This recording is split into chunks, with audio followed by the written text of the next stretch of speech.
to pay the price. Yinyou wore a mask, his expression unreadable. He ignored the Dali Hanli Kingdom's students, and turned towards Shiming Yingn's students in the crowd. Liang Jingqi felt a chill down his spine, thinking they were going to fight Hanli Kingdom's students again, but they had already sent people to find reinforcements. Only 10 remained, facing opponents. Were they going to throw themselves into a massacre? At that moment, a thunderous sound of horses approached. 20,000 heavily armored Buoy Army cavalry thundered towards the city gates. But upon entering, they discovered something amiss. Liang Jingqi quickly dismounted, his face a picture of bewilderment as he stared at the scene. Where's the promised Zisui? There's no such aura at all. Yingn Academy students were equally stunned. The army's insignia was unmistakable, the Buoy Army. But wasn't the Buoy Army under the king's command already? Pi Yezhen noticed them too. Yinyou, standing at the front of the crowd, his mask concealing his face, caused them to shiver. No one didn't recognize that mask. Almost simultaneously, all the Buoy Army cavalry dismounted. They knelt before Yinyou, their voices resounding a crisp, powerful, unified cry of general. The students of Yingn Academy were dumbstruck. No one could imagine that a 10-year-old child was a general. Yinyou calmly raised a hand, signaling them to rise. Though soft, his voice reached every Buoy soldier. Both the officers and soldiers were moved to tears.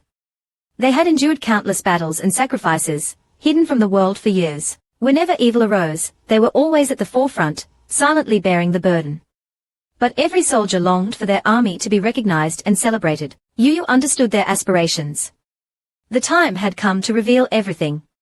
He had no intention of hiding any longer. With a wave of her hand, she declared, I announce the Buoy Army's resurgence. We will crush Zisui into dust. 20,000 Buoy soldiers raised their weapons, creating a thunderous sound like an avalanche. General, Liang Jingqi and the others stared in shock, confirming Yinyou's identity. So, this was the daughter of the Buoy general. Rumor had it that she not only resolved the Yangzhou incident, but also soundly defeated the Hanli princess when she was very young. Her ferocity was indeed legendary. Then, Yinyou noticed something strange and summoned a deputy general. Where is your general? The deputy general recounted the events that transpired along the way. Learning that Yang Futong had almost single-handedly defeated Zisui, Yinyou was speechless.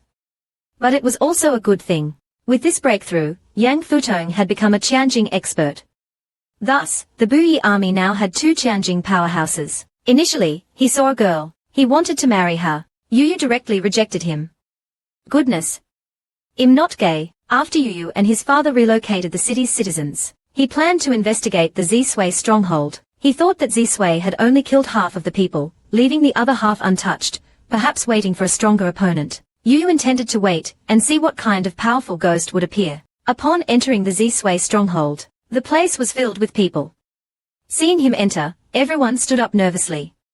Though young, he was a 10-year-old general, especially the Yingn students. Since Yinyou was the leader of the Buoy Army, their leader as well. Students from Kangyu Academy and Dau Federation stood up and invited Yinyou to sit. Yinyou remembered him. His impression was quite profound. He couldn't forget the way he acted that day. Yinyou asked his name. Tong Dayu, from Kangyu Academy, introduced himself.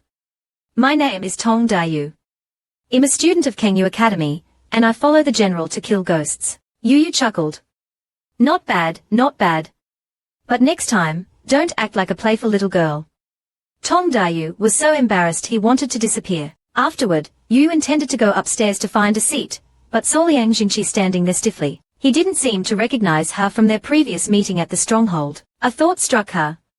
If he saw her face, could she gain more points? So, Yinyou stopped beside Liang Jingqi. At an angle only Liang Jingqi could see, she slightly opened a slit in her mask and smiled mischievously. Liang Jingqi's eyes widened. He was struck dumb. He never expected that seemingly unremarkable girl from that day was actually the leader of the Buoy Army. Overwhelmed with excitement, Liang Jingqi frantically turned his head. No, no, no. This secret can't be revealed. Only I should know. Although he appeared calm, his system panel had exploded with activity. Yinyou was satisfied. Little Liang, not bad, not bad. You really have potential. However, Yinyou hadn't expected this. Thanks to the cavalry and citizens' contributions, his points had reached. He needed to consider how to spend them. From the front, a female figure approached. Zhao Jingwen, the princess of Nanli Kingdom, smiled knowingly at him, clearly recognizing Yinyou. Yu couldn't forget the time his father had planned to marry her off to him. Zhao Jingwen silently approached Yu. Yu was stunned. He didn't know how she recognized him. Zhao Jingwen seized Yu's hand, explaining, I have a dual soul. One can track auras, so I can find you anywhere. As soon as she finished, Yu snatched her hand away. Then she ran away. This woman is terrifying. Zhao Jingwen tried to chase, but Yu stopped her with a single sentence. Have you forgotten about the dog? Zhao Jingwen froze. She recalled that she once called herself a dog in front of Yu. By the time she recovered, Yu had already escaped the stronghold. Liang Jingqi watched this exchange strangely. What was the relationship between that woman and the boss? Why did the boss run away when she appeared? But the boss ran away. Should we follow? He was even confessed to by a 10-year-old girl. Yu ran away immediately. Goodness, I don't need this kind of surprise. Zhao Jingwen didn't expect to be rejected. Do I look scary? By the time she realized it, Yu was already outside. Yu, escaping, felt numb. To avoid pursuit, she ran out of the city. At that moment, a thundering sound of horses approached. Yang Futong was at the forefront. As they neared, Yu sensed a powerful energy from Yang Futong, even stronger than DNG Guao and LXNGyun's auras. Seeing Yu outside the city, Yang Futong thought she was waiting for him. He dismounted. He rushed towards Yu. Little General, Little General. I've broken through to Tianjing. He flexed his muscles, feeling he could easily kill Zhu Hong with a single strike. Yu twitched at the corner of her mouth. If Zhu Hong knew Yang Futong had thought of him this way, she wondered what his expression would be. But the next second, a large hand reached behind him. Yang Futong scooped up Yu and put her on his horse. Little General, quickly. We're going to kill those damned Zisui. Yu felt her bones were about to break. The Zisui are already dead. Can you put me down first? If you keep shaking like this, Zhu Hong won't be killed by you, but I will be first. Yang Futong jumped in surprise. He quickly put her down. Little General, are you all right? The sound was like an earthquake. Yu only heard a moment of ringing in her ears. Quickly, get a grip. Keep your voice down, or nothing will be all right. After rubbing her sore shoulders, Yu intended to leave the Buoy Army in Yang Futong's charge. She had to continue her extermination. Yang Futong refused. How could he rest easy letting a child wander around alone? No. You're now a Tianjing expert, not only a powerful force against the Zisui, but also our army's strongest asset. I will continue leading the army from north to south. Before Yang Futong could object, Yu turned and left. Only the Buoy Army could completely solve the Zisui problem in Nanjing, but time was pressing. Yu wouldn't move slowly. She would infiltrate the Zisui's lair alone. Combat was the fastest way to improve her strength. Meanwhile, Zhao Jingwen, her face dark, calmed herself. She addressed the students. Nanli Kingdom's Zhao Jingwen has met you all. It's a pleasure to be reunited. The students in the stronghold also rose to their feet. Nanjing's 5 kingdoms were either destroyed or ruled by puppet kings. Nanli Kingdom's survival was already remarkable, let alone its princess fighting alongside them. Zhao Jingwen knew her country was insignificant. Yet the Zhongwei students knew about her small nation. This moved her. Then, Zhao Jingwen accepted Tong Dae's invitation. After saying goodbye, she left the stronghold. She used her tracking soul to find Yu, but couldn't sense her. Yu could finally wear new clothes for the new year. But this year, she would be alone. She missed the familiar days with Yechi, her father. But she believed Yechi was still alive, and would be proud of her strength. After bidding farewell to Yang Futong, Yu continued south. Along the way, she exchanged points for a skill book called Buddha Ghost Dance. Combined with Yes's skill, her speed increased significantly. One day, she encountered a ghost, its body ablaze. It was tormenting a family of 3 with fire. Yu immediately drew her long sword. She needed a target to test her new skill. This fool had delivered himself to her. Yu leaped from her horse. Using her skill, she swiftly approached the fiery ghost. Her long sword, imbued with a soul power lightning capable of suppressing Zisui, subdued the ghost in one strike. She angrily flung the ghost aside. What trash! Couldn't even withstand one move. The rescued family repeatedly thanked her. It's dangerous here. Head north. You'll find the Buoy Army. They'll help you leave Nanjing. Months later, Yu found a relatively clean place to settle, changing into a bright red outfit. It was New Year's Eve, and she intended to treat herself. Along the way, Yu had killed countless Zisui. But she noticed that they included not only regular Zisui, but also giant scorpions. Meaning she'd encountered 2 ghost Wine sect members. She had captured a few giant Z-Sway for interrogation, but hadn't uncovered anything crucial about the ghost Wine sect. Forget it. Overthinking is useless. Let's enjoy the new year. I wonder how Grandpa Stewart and Bing are doing. Do they miss me? A system notification suddenly appeared. Yes's emotional fluctuations detected. Points added. Yinyou was startled.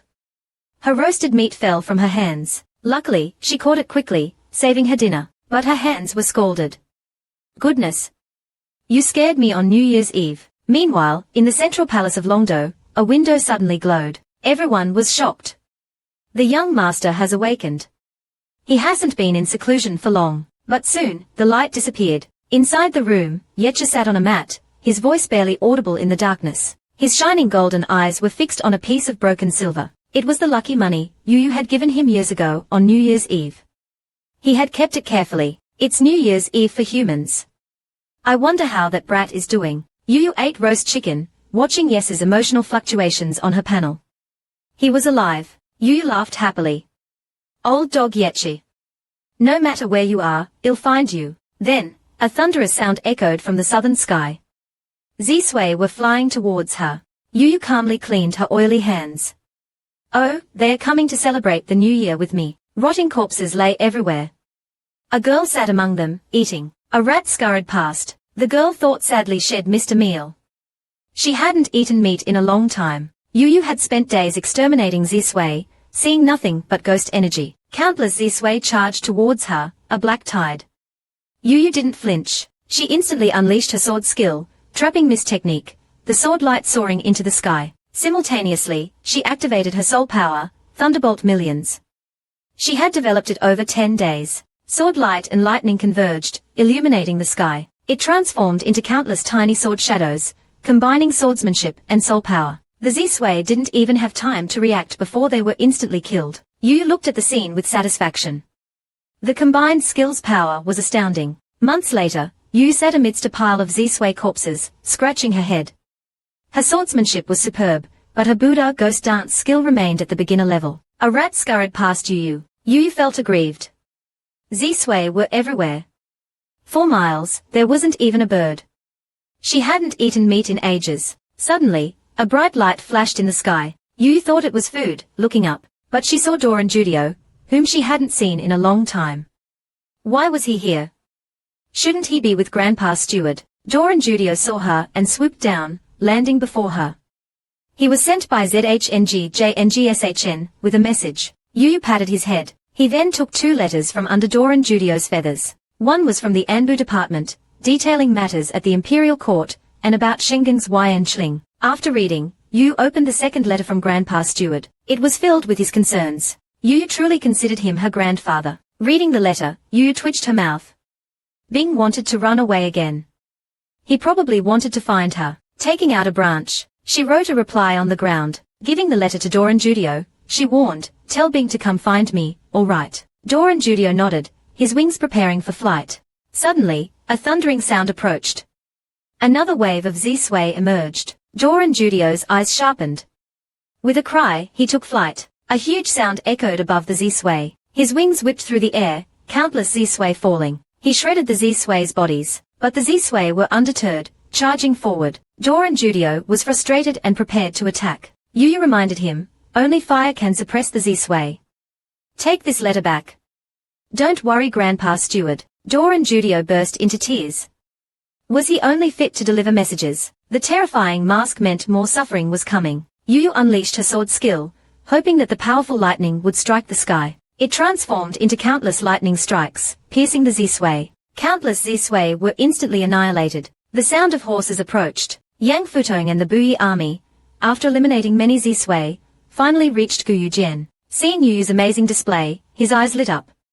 He wished he had such skills. Yang Futong drew his large sword and charged towards the Z-Sway. Now a Qianjing expert, his sword could easily kill several Z-Sway, but not as many as Yinyou. After eliminating the Z-Sway before him, Yang Futong approached Yinyou. Little General, Little General. That skill just now, what was it? Teach me. Yinyou helplessly waved her hand. Our weapons are too different. It's not applicable. Yang Futong looked disappointed. In the palace, a grand banquet was underway. Music and dance filled the air. Buyu's emperor was displeased. Nanjing is in chaos, and the emperor holds a banquet. It's not Buyu's business. Why bother? However, they had heard something recently. The Hanli princess had been killed by the new leader of the Buoy Army in Nanjing, who wore Yes's mask. The Buyu emperor's true emotions were hidden behind his smile as he watched the dancers. Later in the evening, Wei Odi pointed at one of the most beautiful dancers, and demanded she serve him tonight. The old eunuch bowed and left. Bai Guan could only feel fear, not daring to object. To be at Od's mercy, the two imperial guards at the door grinned, thinking about the fun they'd have tonight. If His Majesty was pleased, they might also get some rewards. Half an hour later, the room's door was kicked open. Bayuda marched in with his guards. The old eunuch rushed over. Your Majesty, what happened? Bayuda simply glanced at the eunuch with a cold expression. The dancer Wu Ji has been executed for disrespecting me. He then turned and left. The two guards, trembling, watched Bayuda's retreating figure, feeling their souls leave their bodies. The two hesitantly entered the room and saw Wu Ji lying dead in a pool of blood, a gaping wound on her neck. The old eunuch, more composed, having seen his share of such incidents in the palace, turned and ordered the younger eunuchs to clean up quickly. Seeing one still frozen in fear, the old eunuch kicked him. Hurry up. Do you want to die? Bayuda left the courtesan's quarters and walked deeper into the palace. A long trail of blood followed him, dripping from his clenched fist. He didn't notice his The calmness on Bayuda's face finally broke. What's going on? Show yourself. His worst fear had come true. The damned emperor had summoned the evil spirit again. Kuei Shen sat leisurely on a skeletal throne, watching Bayuda rage like a monkey. I told you not to sit on this throne. As Bayuda spoke, his exposed teeth showed the marks of the forced blood drinking needed for each summoning. Kuei Shen chuckled. Emperor, your own kind's blood is quite tasty, I assent it. Such a terrifying fellow. Bayuda wanted to kill him. Ever since the ritual was broken, he had to drink blood to summon Kuei Shen, and each time, the craving for blood intensified. Bayuda panicked. Tell me. Was this your doing? Kuei Shen leaned closer, his voice seductive, as if he hadn't heard the question. Doesn't it feel good? You could drink more. Bayuda finally realized something was wrong. He quickly backed away from Kuei Shen. When will you give me the Xuanyun technique? And the way to obtain Lingdun? Kuei Shen leaned back on his throne. It's not that I won't give it to you. But your intelligence was faulty. My Guiju Sect's two armies are now stuck at the edge of Guiyu. Blocked by the Buoy Army, Bayuda gritted his teeth. Had been forced to use forbidden techniques to summon the Gui Mai, only to find out the Buoy Army had faked their deaths and tricked him for years. By the time he discovered it, they had already gained strength and blocked the exit of Guiyu. Seeing his silence, Kuei Shen continued, your daughter seems quite healthy. Why don't you give her to me? Perhaps I can help you deal with the Buoy Army. Bayuda's face darkened instantly. Now that Ruo Mulan was dead, Lingyun might be with Yang Kailing. He would never hand her over. Seeing this, Kuei Shen sneered, I told you, this is a transaction. You haven't eliminated Yi or the Buoy Army, yet you want to get the method to obtain Lingdun. Aren't you dreaming? Bayuda retorted, Yi is dead. The Buoy Army is just an accident. Kuei Shen's expression turned sinister. Emperor, do you think him a fool? If Yi is dead, then who was the masked person who slaughtered my people in Nanzhong? Bayuda's pupils constricted. Although he cooperated with the Gui Mai, as a human, he couldn't help but fear these disgusting creatures. I'll investigate. Give me some time. Kuei Shen descended from the throne, his dark, shadowy body circling Bayuda. You're truly useless and stupid. By the time you finish investigating, my Gui clan will be annihilated. Kuei Shen revealed a sinister smile. So, our transaction is over. You're not worth the forbidden technique, foolish human. Bayuda felt a surge of anger. What do you want to do? The next second, a violent wind erupted, sending everything flying. Bayuda turned to flee, but Kuei Shen wouldn't let him. He controlled the wind and pulled him back. As the Nisan lamp in Bayuda's hand shattered, the storm subsided. Bayuda sat on the skeletal throne, head lowered. After a few minutes, a chilling laughter escaped his lips. Weinan has stumbled into the evil spirit's nest again. Ever since Weinan reunited with Yang Futong, they had led the Buoy Army south, eliminating the evil spirits at the edge of Nanzhong in just 3 months. Now, Weinan was leading them deeper into the Guiyun depths. What worried Weinan was the widening crack between Nanzhong and Luo Yinyou, from which even stronger evil spirits emerged. Suddenly, the light dimmed. Sensing something amiss, Weinan looked up. A giant black cloud had appeared in the previously clear sky. Weinan stared at the direction it was coming from. This cloud is from Luo Yinyou. The next second, countless screaming ghost faces flew out of the black cloud, whipping up a wind carrying a thick demonic aura. They charged straight towards Weinan, targeting the young Yongan students first. Their youthful blood was more attractive to the Guimai. Weinan reacted instantly. These students were the most talented. Losing even one would be a huge loss for the academy. Weinan immediately used the Jian Ju's first move, Qianyu Po Yun. Sword light shot up into the sky, transforming into countless sharp blades raining down, instantly killing the Guimai surrounding the students. But Weinan didn't stop. Holding the dragon bone arrow, she silently chanted a mantra. Based on the first move, she used the second move, Feng Shuang Suiying Chen. The originally intact blades shattered into fragments. Then, like the first move, the fragments shot out, killing a large number of Guimai before they even landed. Yang Futong was stunned. The young general killed most of the evil spirits with just 2 moves. This is too amazing. It's truly breathtaking. However, before he could finish his, the boss of this batch of evil spirits appeared. Its massive, mountain-like face showed its immense power. As soon as the giant ghost face appeared, it fixed its blood-red eyes on Weinan, as if wanting to devour her. Weinan knew it was targeting her. She turned to Yang Futong. You take care of the smaller evil spirits. I'll deal with this old ghost. She then used her movement technique, reaching extreme speed and rushing towards the distance. Fighting such a large creature required space. Weinan needed to lure it away from her companions to avoid friendly fire. 100-meter-tall Buddha statue suddenly manifested behind Weinan. Weinan didn't notice it, only feeling a warmth spreading through her body, boosting her strength and speed. Liang Jingqi and the others were dumbfounded, unable to believe their eyes. Unaware of the shock she caused, Weinan kept running until she reached an uninhabited area. The enormous Buddha statue followed her closely. A booming sound resonated, a soul-stirring Buddhist chant that stopped everything around them. Weinan felt as if she was enveloped by a layer of protection, feeling invincible. She pointed at the giant ghost face and shouted, "Old ghost.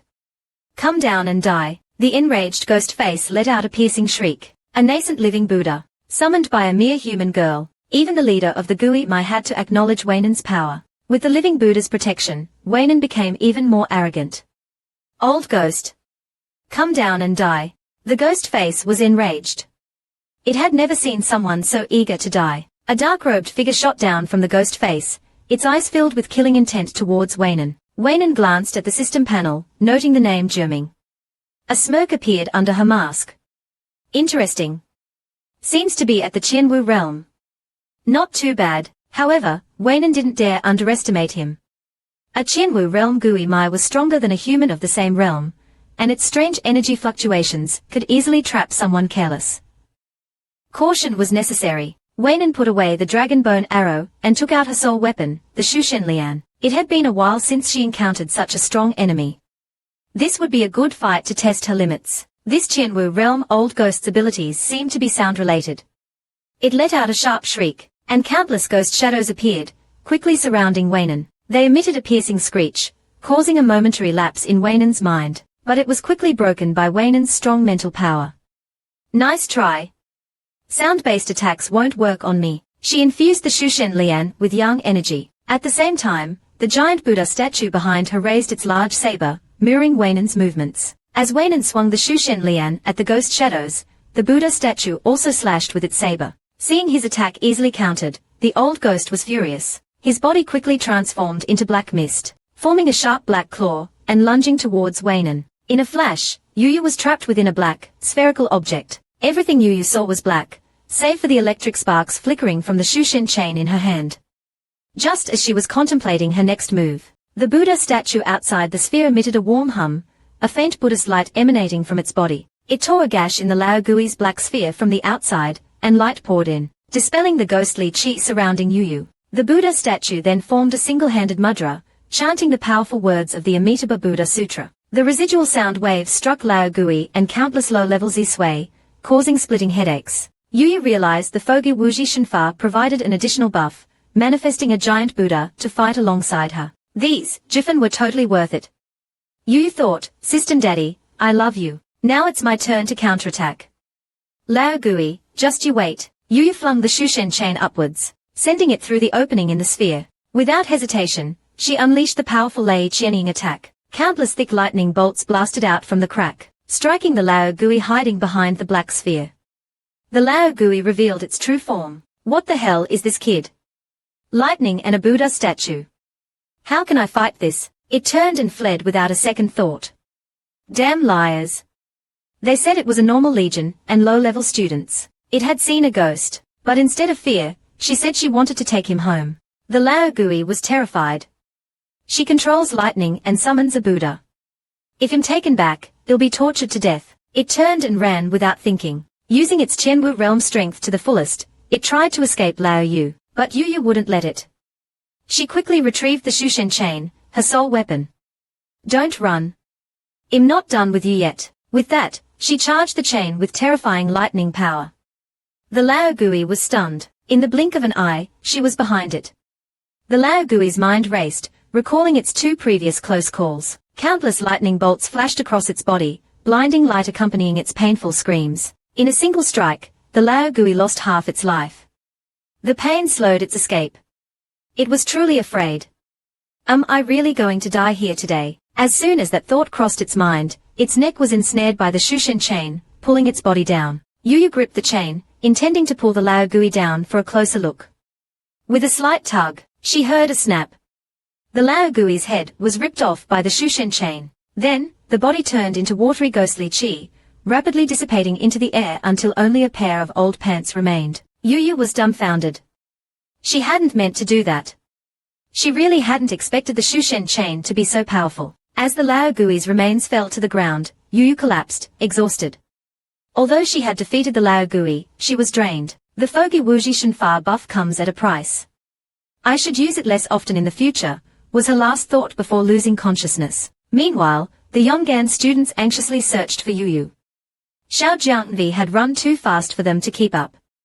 By the time they found her, she was already unconscious. Liang Jingqi and the others were shocked. They rushed to check on her, and were relieved to find she was only asleep from exhaustion. They carefully moved Yu Yu. Yang Futong looked around, muttering something strange. Jianzhuang, Liang Jingqi, Xu Wen, he asked, why isn't General Fu leaving? Yang Futong shook his head.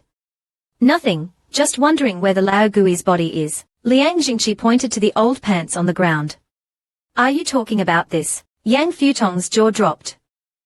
It died a horrible death. Oh no, Yu Yu has been kidnapped by the Han Lago. After killing the Qianwu realm Zisui, Yu Yu collapsed, and fell into a deep sleep. When she awoke, she didn't know how much time had passed.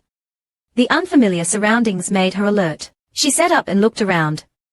It was a wooden room, her belongings neatly placed on the bedside table. Yu Yu rubbed her head, still groggy. She felt like she was forgetting something. Then she clapped her hands. I remember. I killed a Qianwu realm Lao Gui. How awesome is that? She checked her cultivation, and discovered it had jumped to the 5th level of the Dacheng realm. Then she checked her system panel. Jifen. Yu Yu was stunned. Where did the extra come from? Without even changing her clothes, she grabbed her mask. She needed to see what was going on. She didn't know how long she'd been asleep, or if the Buoy Army had handled the aftermath. Stepping out of the room, the familiar corridor made her pause. Isn't this the 2nd floor of Ugeke Zan? General Luo. You're finally awake. We were so worried. Tong Dayo rushed in with several Kangyu students. Seeing familiar faces, Yu sighed in relief. How long have I been asleep? Tong Dayo held up 3 fingers. 3 whole months. If Daifu hadn't said you were fine, we would have thought you wouldn't wake up. Yu was shocked. No way. I just closed my eyes, and 3 months passed. Who took care of me? Seeing her concern, Tong Dayo pushed a female student forward. Don't worry, General Luo.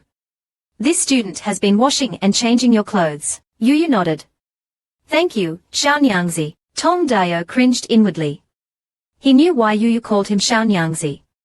Would that cursed archery scene ever be forgotten? Walking out of the inn, Yu asked, how is the situation at the border? Tong Dayo beamed.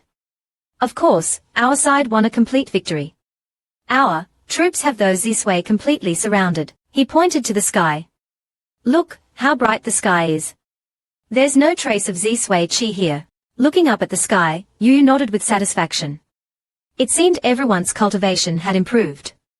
This was good news. That evening, Yu was looking over some documents. News of the Buoy Army's feigned death had reached the Baiyudi Emperor, but he hadn't reacted. Yu worried he was scheming something. Liang Jingqi entered with several Yongan students. Xiao Jiangvi, Han Leguo has sent troops. Yu assumed they were attacking Nanzhong, but Liang Jingqi said they were attacking Lingju. Yu was stunned. What? There was still Shagui at the front lines. Her home was almost taken by the enemy. Yu was bewildered. The Buoy Army was split into two forces. Yu Huji led one force, suppressing the Zisui south of Baiyuguo. The other force, Yang Futong's elite troops, was fighting in Nanzhong. So Lingju was practically empty, defended only by other Yongan students and Li Xingyuan. She had overestimated Han Leguo's integrity. With Nanzhong facing the Zisui threat, Han Leguo had chosen to take advantage. Liang Jingqi, however, was excited. Don't worry. When Li Xingyuan heard about Han Leguo's invasion, he was furious. He single-handedly charged into the enemy camp and killed their commander with his Chuanyuan sword. Yu was stunned, but it sounded exactly like something Li Xingyuan would do. During her time in Nanzhong, Li Xingyuan had repeatedly written, asking to join the fight against the Gui. She had always refused. He must have been holding back for a long time. Han Leguo was foolish to provoke him. Liang Jingqi continued, with their commander dead, the Han Leguo troops panicked and retreated. We didn't suffer a single casualty. Yu's lips twitched beneath her mask. So all that fuss for a quick in and out. Liang Jingqi, however, was proud. It's mainly because our Buoy Army put so much pressure on them before. They are afraid of General Hu and General Hu's return. They had to run. Yu nodded, pleased, and took a bite of food. Then Liang Jingqi dropped another bombshell. After Han Leguo retreated, Li Xingyuan chased them into their territory. He then shot another Chuanyuan sword from Han Leguo's north gate to their south gate. Their entire army was terrified. He almost stormed the Imperial palace. General Li is a god. Yu sprayed out the water she had just drunk. Holy shit. That's insane. Our General Li almost single-handedly conquered a country. Liang Jingqi looked disappointed. He almost succeeded. But Han Leguo also has Qianwu realm experts, so he couldn't break into the palace. What a pity, but this battle made him famous. The whole continent knows his prowess now. I'm so proud. Yu was speechless. If the system gave Li Xingyuan Jifan, his score would be in the millions by now. Relieved that Li Xingyuan was safe, Yu dismissed Liang Jingqi. She was more worried about Yang Qiliang. The Ruomu tree should be almost fully grown. Would Yang Qiliang lose himself if he transformed? If so, she would be heartbroken. After all, Yang Qiliang was quite good at earning Jifan. It was a certain family in the Tang Yi kingdom. At this time, Queen was hugging 10-year-old Queen Yu's leg, feeling sullen. Helplessly, Yu could only activate her persuasion daffa. Just now, Yu had finally arrived at her destination after a 2-day journey. Now that Yin Futong had advanced to the Sky Dance realm, and was suppressing the Zisui in the south, there were basically no problems there. So, Yu came to check on the situation with Yu Hu. Suddenly, the sound of fighting spread from the account room. Upon seeing Yu Huji reacted as if he had seen his savior. Crying, he rushed towards her, little empress. It's been so long. A tall and strong man threw himself at her, acting like a spoiled child. Yu was a bit overwhelmed. Haha, it's been a while, General Yu. But I want to check on the Buoy Army first. Well, catch up later. Yu Huji kept clinging to her leg, refusing to let go. His aggrieved look resembled a bullied young maiden, making Yu shiver. General Yu, what's wrong? Can you speak properly? You don't look like a national general at all. Yu Huji cried with snot and tears streaming down his face. I can't break through. Li Xingyuan and Yang Futong, those two idiots, have broken through. Why can't I? Yu patted his hand comfortingly. You're the wisest of the three fools. What are you worried about? Look, even Zhu Hong hasn't broken through yet. Yu Huji's eyes lit up. You mean the smarter one is, the harder it is to advance. So, if I'm stuck at the Xuanwu Golden Grandmaster level like Zhu Hong, it means I'm as smart as him, right? Yu nodded without hesitation. Yes, that's right. So just focus on cultivating. Now that his emotions were stable, Yu tried again. Okay, can you let go of me now? Yu Huji finally obediently let go. Yu immediately ran away. Staying would be foolish. By the time he realized he'd been tricked, who knows how long she'd be stuck with him. That night, Yinyou looked at the information Yu Huji provided. With the Buoy Army's coordinated defense, the Zisui wouldn't be able to approach Yangzhou anytime soon. As she read on, Yinyou discovered that the Buoy Army's casualties had increased in recent months. What was going on? Yu Huji was also worried. Recently, Xuanwu realm Zisui had frequently appeared. Even with their coordination, the Buoy Army couldn't withstand high-level Guimai. What about Sky Dance realm Zisui? Have you encountered any? Yu Huji shook his head. Not yet, but since this year, the number of earthly dance realm Zisui has been increasing. One night, a large group escaped from the ghost domain. Fortunately, I discovered them in time, otherwise, countless soldiers would have been lost. I suspect there's an even stronger Guimai yet to appear, and I have a strong feeling that this Guimai is about to emerge. Yinyou touched the mask on her face. That's why I'm here. With that, Yinyou got up to leave. She wanted to investigate the ghost domain first and see what those old ghosts were up to. Yu Huji's jaw dropped. Are you kidding? Going to the ghost domain is suicide. He immediately rushed to hug Yuyu's leg. No, I don't agree. This time, Yinyou didn't reason with him. She looked at him sharply. Yu Huji, I'm not asking for your opinion. Their little queen Yinyou really resembled GCI more and more. The white robe and mask, identical to ECIS, suited her perfectly. Yu Huji couldn't help but feel a pang of sadness. He didn't know when the little girl had grown into a young woman. But even so, he couldn't possibly be at ease with her going to the ghost domain alone. Yinyou pushed him away. Yu Huji was stunned. He was a Xuanwu Golden Grandmaster, yet the little empress pushed him away so easily. Yu Huji, I'm not discussing this with you. I'm telling you I'm going to the ghost domain because you are the commander of the Buoy Army, the general of the Buoy Army. If we suppress those powerful Zisui in the ghost domain, I hope you can be prepared at the border. Then Yinyou asked Yu Huji, do you remember your oath when you joined the army? Yu Huji paused for a moment. Of course he remembered. Yu Huji would defend this land to the death, and never retreat. Yinyou nodded with satisfaction. Then remember your words. And you don't need to worry about me. I'm stronger than you think, comparable to ECI back then. I'll take care of myself. Don't worry. A moment later, Yinyou appeared inside the ghost domain. The ghostly chi inside was significantly thicker than before.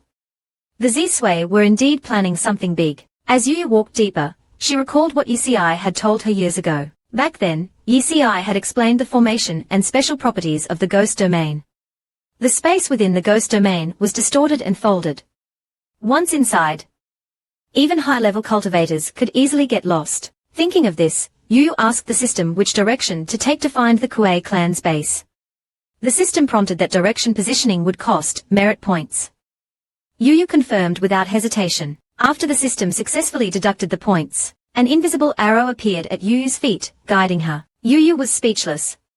She wondered if she had transmigrated into a game. This guiding method felt familiar. After confirming the direction, Yinyou didn't waste any time. Holding her dragon bone sword, she charged forward. The sooner she finished, the sooner she could go find ECI. After an unknown amount of time, a faint light appeared in the endless darkness ahead. Yinyou narrowed her eyes. How could there be light in the ghost domain? She quickened her pace and rushed towards the light. The next second, Yinyou stopped abruptly. She stared at the scene before her in shock. Surrounding her were countless round objects, planets. She was standing in space. Yinyou suspected she was hallucinating. If the ghost domain wasn't a ghost domain but space, then what was the northern domain where they lived? As she pondered, a withered, tree-like ghostly hand suddenly lashed out at her. Sensing the intense killing intent, Yinyou quickly turned and blocked the attack. This Guimai looked familiar. Yinyou felt like she had seen her somewhere before. She saw the name Gui Ci displayed on the system's emotional analysis interface. Yinyou suddenly remembered. Wasn't this the Jia Hong, who was beaten senseless by ECI years ago? Unexpectedly, your cultivation has improved quite a bit after all these years. Gui Ci also recognized Yinyou and was shocked. How are you here? Yinyou had no intention of exchanging pleasantries with her. She thrust her sword forward. Come on, let's fight. Cold sweat dripped down Gui Ci's face.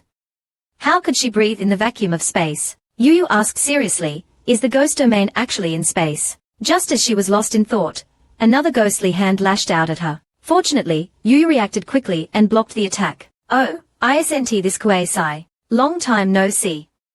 Your cultivation has improved. It's me, the great devil, Kuei-sai fears.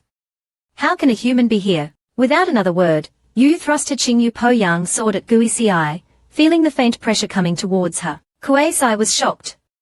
He hadn't expected this little brat to grow strong enough to rival him in just a few years. But he, a Sky Dance realm midstage cultivator, was no pushover either. With a flick of his black sleeve, he dispelled the sword chi. However, he didn't dare underestimate this human. He sensed that she was only a Xuanwu Golden Grandmaster, yet her combat prowess was strong enough to fight across realms. She definitely wasn't from the backward northern domain. Yinyou also looked at Kuei-sai cautiously. He was the strongest enemy she had encountered so far, and she didn't dare to be careless. After some thought, Yinyou decided to combine her sword technique with the soul skill, Lei Qianyin, and see what would happen. This old guy had delivered himself to her doorstep, so she could use him as a practice dummy. Yinyou quickly wrapped the tree god Lian around her dragon bone sword and used Qingyu Po Yang Chu. Immediately afterward, she used the soul skill, Lei Qianyin. But there was no sky here, so there was no thunder. Helpless, Yinyou could only risk depleting her spiritual power and infuse her own thunder power into the dragon bone sword. With a sudden swing of the sword, a thunderous boom erupted. Lightning wrapped around the sword chi and shot towards Kuei-sai. Kuei-sai, a Ghost Lord Grandmaster, could sense that this attack was beyond his ability to withstand. If he got hit, he would either die or be severely injured.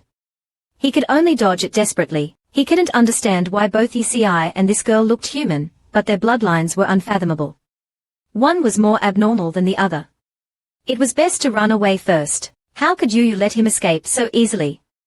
With a shout, for Gui Wudao, a Buddha statue holding a large saber rose into the sky, carrying a resounding Buddhist chant. The moment Kuei-sai heard the Buddhist chant, his entire body froze as if he had been petrified. Seizing the opportunity, Yinyou charged at him, piercing through Kuei-sai's back and out of his chest. Kuei-sai let out a final cry before turning into ashes before Yinyou's eyes. Yinyou landed on the ground with a thud, her soul skill already retracted. Gasping for breath, damn, if I hadn't advanced to the 5th Golden Grandmaster level during those 3 months of coma, I would have almost been done for again. After resting for a while, Yinyou finally calmed down and observed her surroundings. Although it resembled space, strangely, she didn't feel any gravitational pull when passing by these planets. It felt like another dimension was being projected. A pink, bead-sized planet floated towards Yinyou. Yinyou curiously reached out and grabbed it. As a result, she was burned and cried out in pain. Looking at her reddened palm, she realized that these planets were actually real. Later on, Yinyou even encountered a legendary Xuanwu beginning stage ghost. After entering the cosmic space within the ghost domain, Yinyou discovered that the planets here were actually real. Although she couldn't feel any gravitational pull from the planets, it was certain that any planet she saw could potentially be dangerous. Fortunately, Yinyou found that after this battle, her spiritual power, after being depleted, had become more abundant and she was about to break through to the Xuanwu realm. At the same time, Yinyou was a little anxious. She had encountered a Sky Dance realm Zisui as soon as she entered. The Guimai that appeared later would definitely be even stronger. Moreover, there was no thunder in the ghost domain. If she wanted to use the Lei Qianyin skill, she could only use her own thunder body, which would deplete her spiritual power and make her vulnerable. If a Zisui attacked her during that time, she could be killed instantly. As she hesitated, a jingling sound suddenly came from ahead, getting closer and closer. Yinyou had a bad feeling. Here we go again. Sure enough, a green, ghostly lantern appeared in the darkness ahead. In this eerie environment, it couldn't be anything but a Zisui. The lantern floated before her, swaying as if teasing her. Then, the lantern suddenly flickered, its light intensifying. Yinyou was blinded. When she opened her eyes, she saw countless white lanterns floating around her. This ghostly scene gave Yinyou goosebumps. Yinyou quickly backed away, but the lanterns followed her. No matter where she went, the lanterns stuck to her like glue, impossible to shake off. A woman's voice echoed from the void. Yinyou gripped the dragon bone sword behind her back vigilantly. So, I've wandered into some Zisui's territory. Looks like a fight is inevitable. A beautiful woman slowly emerged from amidst the dozens of white lanterns. She was different from any Guimai Yinyou had seen before. Could this Zisui have already gained sentience? The female ghost circled Yinyou. Little lamb, you look delicious. Yinyou ignored her and stared at her empty hand. You're floating around making noise, but did someone interrupt your little act? The female ghost's laughter abruptly stopped, and she looked at Yinyou with surprise. Yinyou's interface then displayed the female ghost's name, Mingyu, and her emotional fluctuations. This was the first time Yinyou had seen a star realm Guimai. This meant that this female ghost was one of the ghost lords. Yinyou didn't waste any words. Her body floated above Yinyou, and with a shout, 1,000 lanterns. Following her command, the lanterns began to spin rapidly, converging towards Yinyou like a tornado. At the same time, Yinyou felt the energy within her reach its peak. So, Yinyou simply stood still. Yinyou thought she was scared and waiting to die. Don't worry, I won't let you suffer too much. However, Yinyou calmly replied, you're overthinking it. I'm just about to break through. Yinyou was taken aback. What did you say? Breakthrough. Breakthrough. Yinyou is finally breaking through to the Xuanwu realm, but the Guimai Yinyou was still attacking. There's no thunder here to help you. Let's see how you break through. However, Yinyou calmly pointed above her. A massive planet had appeared at some point, and strangely, it was entirely covered in terrifying lightning. Yinyou hadn't expected such a unique planet to exist in this vast universe. She knew it hadn't been there before. The planet slowly drifted above Yinyou, and the lightning crackling on its surface began to shatter the white lanterns surrounding her. Yinyou didn't forget to taunt the female ghost. Those lanterns weren't easy to make, were they? It's a shame they are all broken. Yinyou was so angry she almost vomited blood. This damned human, why did she have to break through at this very moment? Finally, the lightning planet stopped above Yinyou, and the rumbling thunder grew louder. It was about to strike. Yinyou put on an apologetic expression. Sorry, my breakthrough is a bit loud. Yinyou gritted her teeth. Although she was reluctant to let this human go, the heavenly thunder law body was terrifying for Guimai. She didn't dare to stay any longer and fled as fast as she could, not even bothering to retrieve her remaining lanterns. Seeing Yinyou disappear in a flash, Yinyou couldn't do anything about it. She couldn't chase after her while about to break through, so Yinyou spread her arms and allowed her body to summon the lightning. The thunder roared, and lightning flashed everywhere. Yinyou felt like every inch of her body, every pore, was being cleansed by lightning. It felt as if her blood had turned into lightning. After an unknown amount of time, Yinyou finally broke through to the early stage of the Xuanwu realm. Her body felt indescribably comfortable. At the same time, the system notified her that the second layer of the 9 layers thunder law had been unlocked, and the skill was Gwan Xiang. Gwan Xiang, as the name implied, allowed Yinyou to materialize anything she imagined to fight for her. Yinyou thought of Bianjiyu, while using lightning to form an image. A tiny, four-legged, silk-like animal materialized. Yinyou was confused. Shouldn't Bianjiyu be a horse? Why is this silk thing so small and ugly? The next second, the silk-like creature dispersed into tiny sparks of lightning. Is Bianjiyu this useless? This is too weak, and the first layer of the 9 layers thunder law, Lei Qianyin, was so powerful. The second layer shouldn't be this weak. Unconvinced, Yinyou tried again. A majestic lightning lion materialized, roaring into the void. It was large and imposing, and it was obvious that it was very powerful. Yinyou was bewildered. Why could this lightning lion be so impressive, while Bianjiyu was so weak? Was Bianjiyu useless? But that didn't make sense. Yixi wouldn't have left her Bianjiyu if it was useless. Then what exactly was Bianjiyu? Confused, Yinyou decided to ask the system to check Bian Gus's identity. But the system demanded merit points. Yinyou was stunned. It's even more expensive than Zhuaming and Fugui Wudao. Is Bianjiyu that valuable? Forget it, I'll wait until I have more merit points. What a money pit. The Emperor's true nature was finally revealed. Possessed by the Zisui for 3 months, the Emperor had been indiscriminately slaughtering palace maids and eunuchs every day. Every morning, the bodies of dead eunuchs and palace maids were carried out of the palace, causing panic among the court officials. This matter also worried Yang Xinyuan. That old dog Bei Yuda truly treats human lives like grass. What should we do? As he was pondering, a loud explosion suddenly came from the direction of the palace. Yang Xinyuan abruptly stood up and looked out the window, but it was too dark to see anything. Meanwhile, in the Imperial palace, Bei Yuda's palace was a bloodbath, littered with the corpses of eunuchs and palace maids. Even the Imperial guards weren't spared. Bei Yudi, covered in blood, resembled a demon crawling out of hell, roaring furiously. Not satisfied with the slaughter, he frantically kicked and stomped on the corpses, his ghostly voice echoing. Who was it? Who killed my Kuei-sai?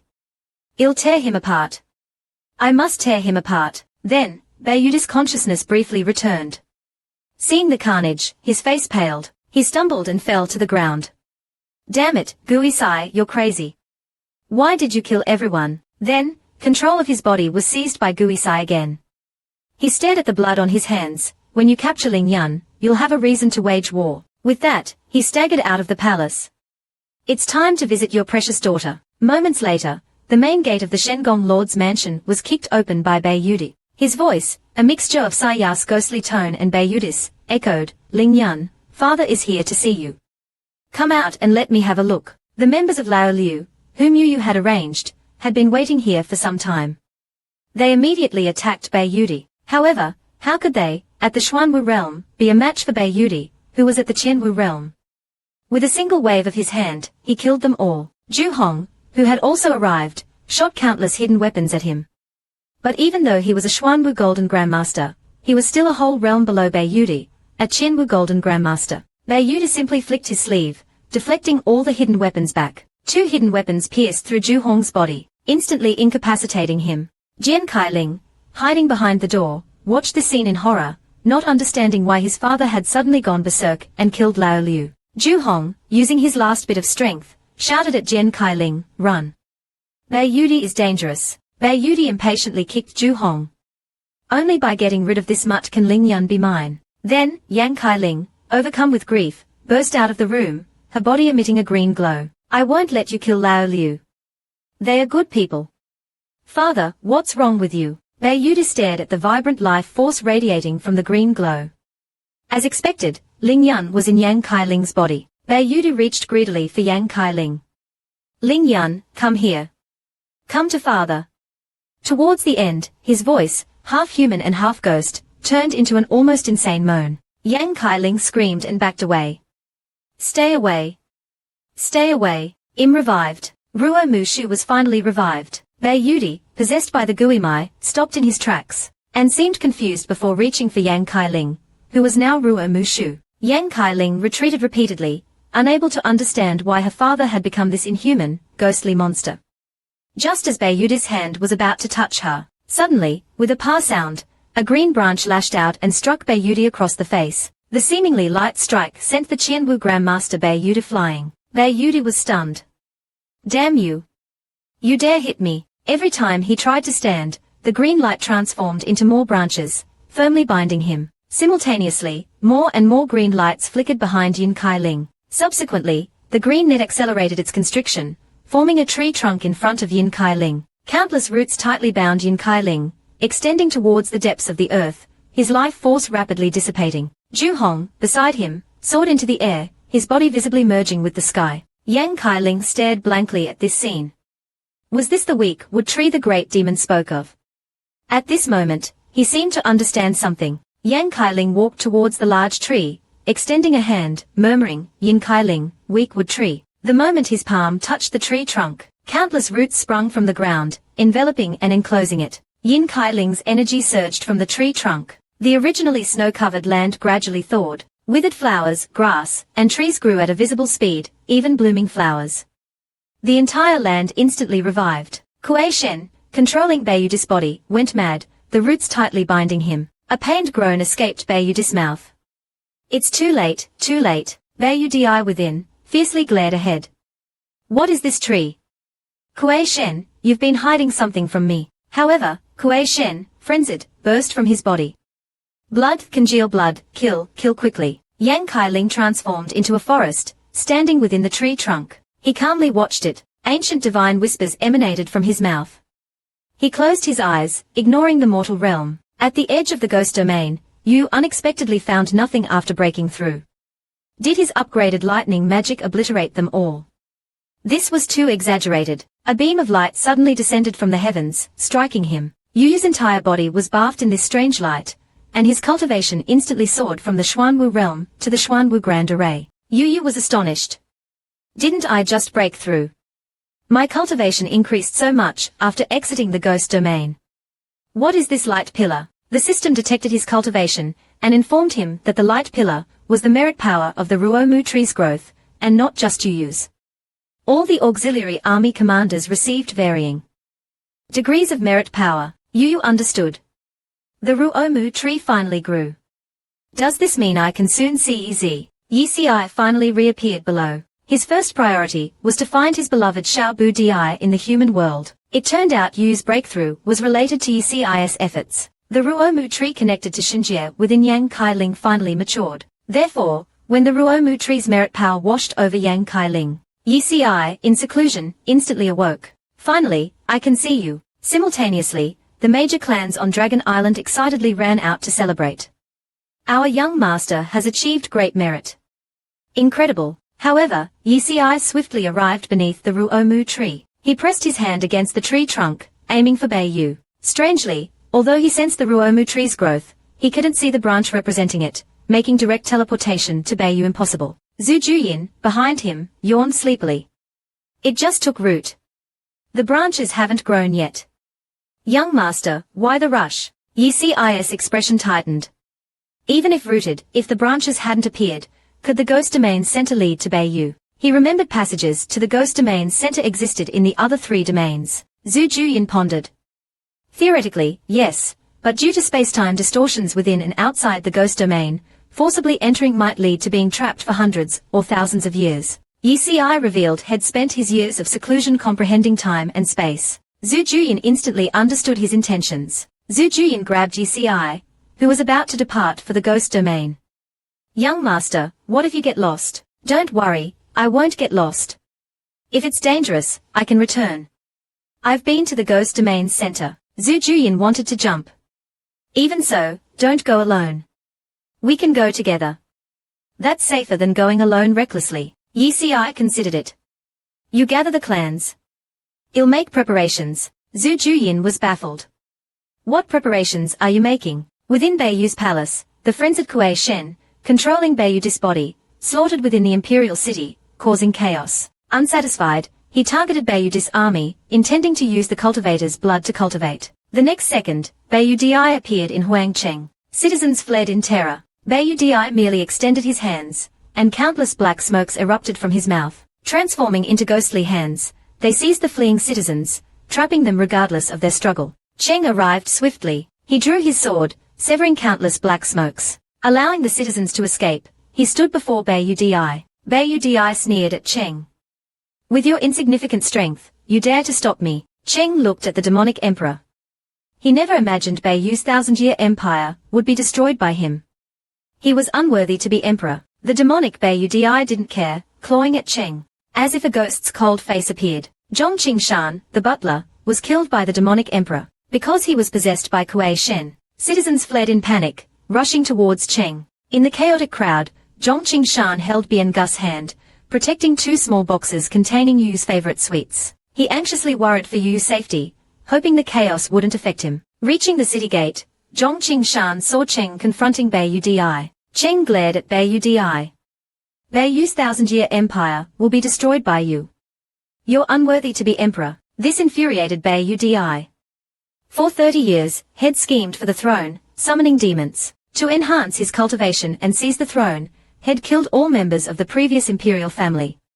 His hard-earned position was challenged by a mere general daring to say he was unworthy. Enraged, Bei Yu sent Cheng flying with a blow. Deep gashes appeared on Cheng's chest, striking his internal organs. Cheng vomited blood, losing his fighting ability. Leaning against the wall, he collapsed, losing his fighting ability. Zhong Qingshan watched in horror, recognizing Cheng, a kind man from Yu's childhood. Zhong Qingshan clearly remembered a winter day years ago, when Cheng led his troops past the manor. Yu, playing in the courtyard, rushed out when he saw Cheng. The little one blocked Cheng's horse. The horse, unable to stop, threw Cheng to the ground. He landed hard, injuring himself badly. Cheng was furious and helpless, while Bian Jiu laughed carelessly nearby. Zhong Qingshan stepped forward, giving Cheng winter medicine. Cheng politely thanked the lowly butler. Zhong Qingshan knew Cheng was a good man, and didn't want him to die. He released Bian Gus's hand, placing the 2 boxes around Bian Gus's neck. Bian Jiu, old man can't escape with you. He patted Bian Gus's back, urging it to flee Huangcheng. Bian Jiu winced. Before he could get angry, he noticed the butler running back. Zhong Qingshan rushed to Cheng, taking out a vial of medicine. He sprinkled medicine powder on Cheng's wounds, easing his pain. A terrifying sound reached Zhong Qingshan. Cheng groaned. Hearing footsteps, Zhong Qingshan quickened his pace, ignoring the sounds. An old man like me doesn't have long to live anyway. As the words left his mouth, a hand pierced through Zhong Qingshan's body, front to back. Zhong Qingshan's blood splattered on Cheng's face, blurring his vision. The medicine vial shattered. Cheng furiously cursed, "You demonic emperor, you should die." Baiyudi enjoyed Cheng's suffering.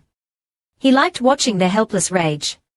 Smiling, he wiped the blood from his hand. Then, he approached Cheng, intending to end his life. Yang Xinyuan's identity was finally revealed. Just now, as the frenzied emperor was about to slaughter the remaining citizens, Kuei Shen informed him that the bloodline formation had been broken. Baiyudi was instantly teleported. This formation could only be broken by Imperial bloodline. Could it be Yin Kai-ling? It couldn't be him. Yin Kai-ling transformed into the Ruomu tree spirit, his physical body severed from the Imperial bloodline. Thus, Baiyudi only knew Yin Futong, who was far away in Nanzhong, and couldn't have arrived in time. Unable to figure it out, Baiyudi turned, frantically searching the city. He reached the bloodline formation, finding the thick blood energy gone. Not even a trace remained. Damn it! Who did this? I'll tear him into 10,000 pieces. Black smoke erupted from his mouth. Meanwhile, numerous citizens fleeing Huangcheng were shocked by the scene. They witnessed Huangcheng transforming into a hellscape. They never expected this army would kill innocent citizens to enhance cultivation. He was a fiend. Yang Xinyuan arrived with 3 others. They were the 3 heavenly swordsmen Yu rescued from prison. They quickly positioned themselves at the 4 corners of the formation, using their bodies as a fulcrum, using their cultivation to break it. With Yang Xinyuan's shout, the formation broke. The gathering blood energy dissipated. Baiyudi turned, glaring at Yang Xinyuan. "It's you. Who are you? Why do you possess the purest Baiyu Imperial bloodline?" Yang Xinyuan produced a royal document and a jade pendant. "My parents left me nothing, but this Baiyu Imperial Prince's jade pendant, do you recognize it?" Baiyudi's mind went blank. His face twisted in terror. He guessed something. Cheng was shocked. He thought this secret would remain buried, but it was revealed here. Yang Xinyuan held the jade pendant high.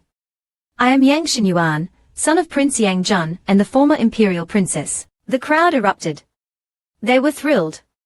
Baiyu still has a pure Imperial bloodline. Baiyudi raged, his demonic face twisting in regret for his negligence.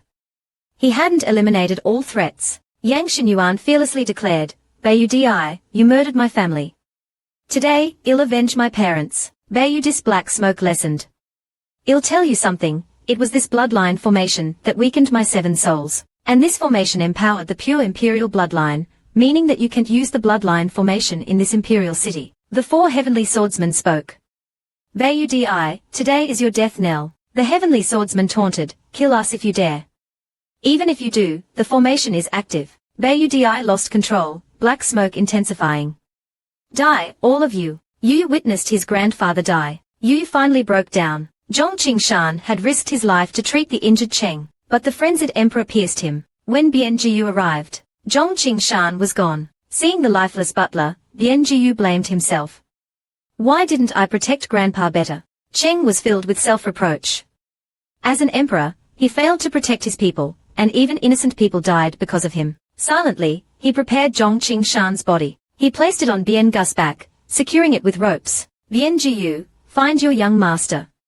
It's dangerous here." Bianjiyu neighed, runes radiating from its hooves. It took off, accelerating at a speed exceeding 1,000 li per step. Its speed increased, its body growing slightly, small horns sprouting. Yu, absorbing the Ruomu tree's merit, found that after the Ruomu tree's rooting, the ghost domain covering Baiyu was shrinking. The ghostly energy dissipated, revealing the soil long covered by the ghost domain. This should have been joyous, but Yu felt uneasy. A spatial ripple suddenly appeared. Bianjiyu emerged. Though Bianjiyu changed, Yu recognized his steed. Seeing Bien Gus's pained expression, Yu thought he was injured, until he saw the lifeless butler on Bien Gus's back. Yu's mind went blank.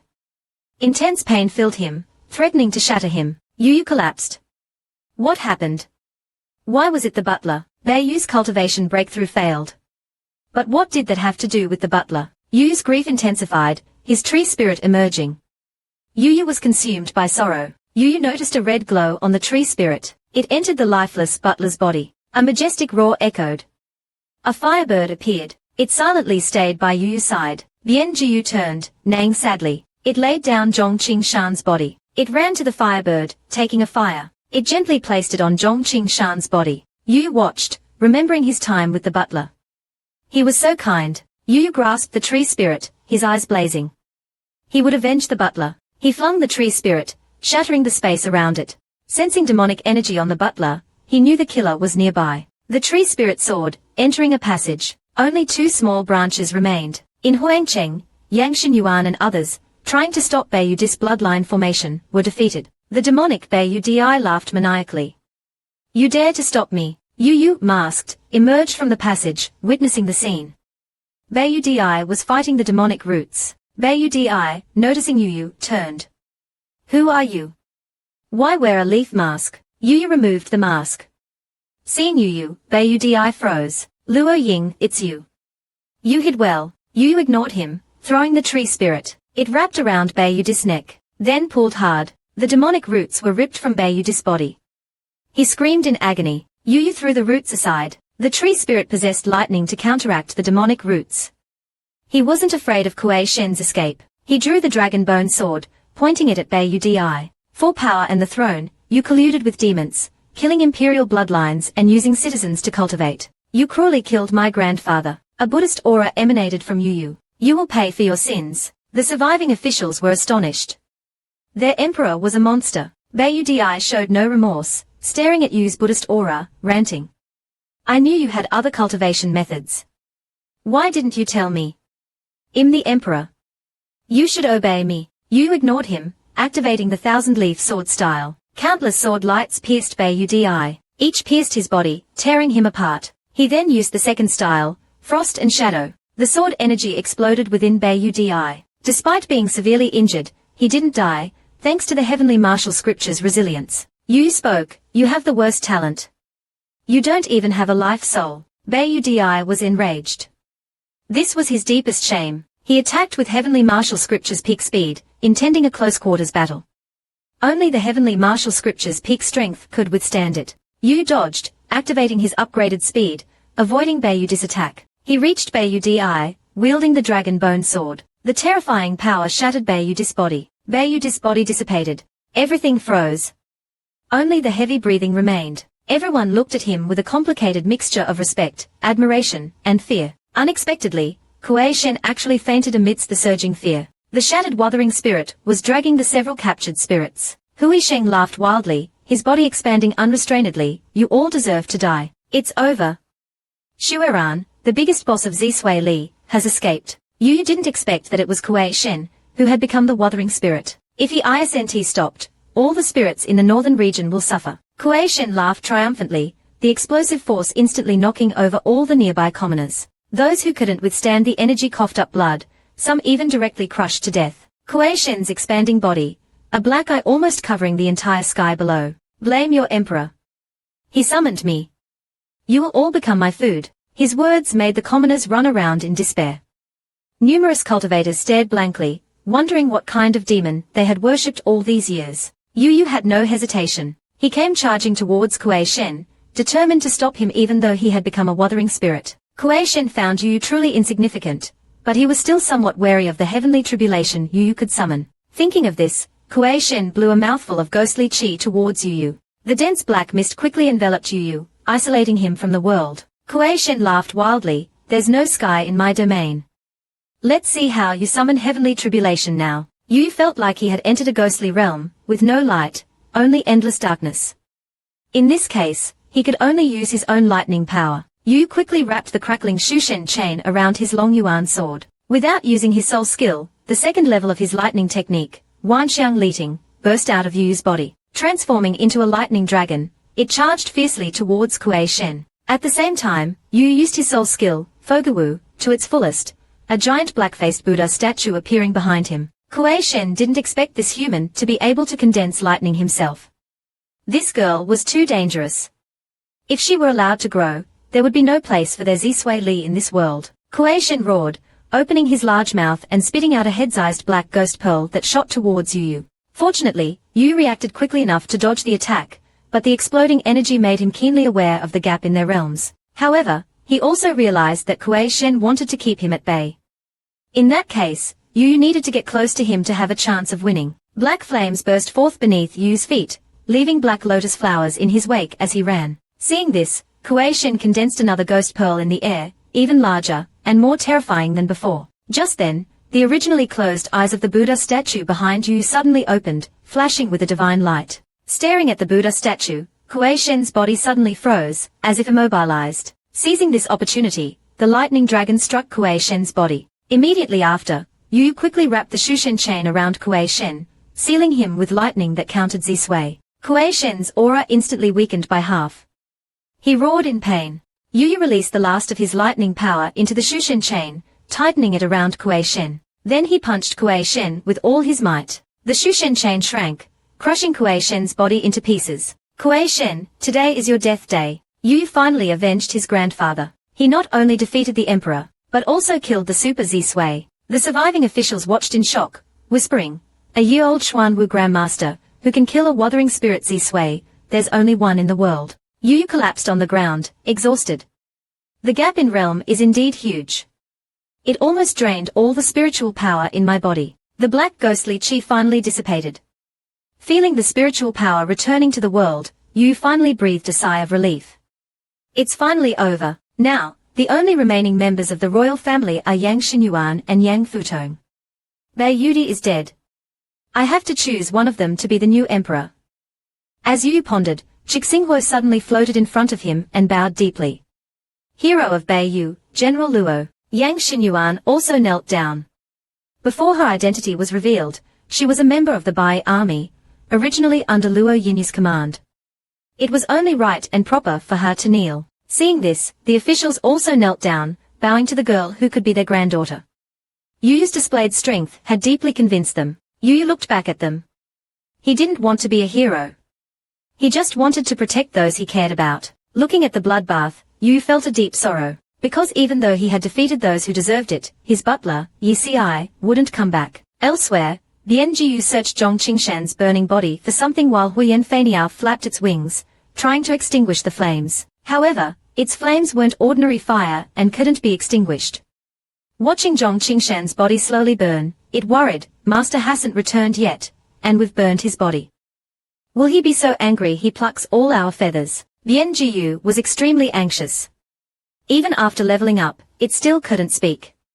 Unable to explain the fire's significance to Huyan Faniao, it could only squawk in frustration. Huyan Faniao didn't understand what it was saying, looking at BNGU with confusion. Can you speak bird language? Angered, BNGU pounced on Huyan Faniao, and, ignoring its resistance, plucked a few more fiery feathers. It then threw the feathers onto Zhong Qingshan's body, accelerating the burning, while expectantly searching for something. The clueless Huyan Faniao was in despair. Is this horse crazy? Burning Grandpa's body. Master will kill us when he returns. As the body burned, a red silk thread slowly emerged. It was the red soul-binding thread from Yu's Shushen chain. The NGU happily picked it up. Butler Grandpa's soul is inside. We can resurrect him in the future. The NGU wrapped the soul thread around its neck. Finally, it tied a beautiful knot and looked at Huyan Faniao with a smug expression. Brother BNGU, am I handsome? Yi Ci's sudden departure also took away the girl's innocence and joy. Yu didn't know how to describe this heartache. She felt like she was the only one left in the world. Looking at the streets after the battle, some mourned their lost loved ones, some celebrated the new life, and some quietly helped others. A single street revealed the myriad aspects of life. Yu didn't intervene.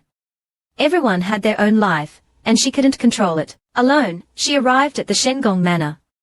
The Anbu Elder Station they were already dead or injured. A ruomu tree, so thick that 4 or 5 people couldn't hug it, stood in the courtyard. Yu felt a surge of emotion.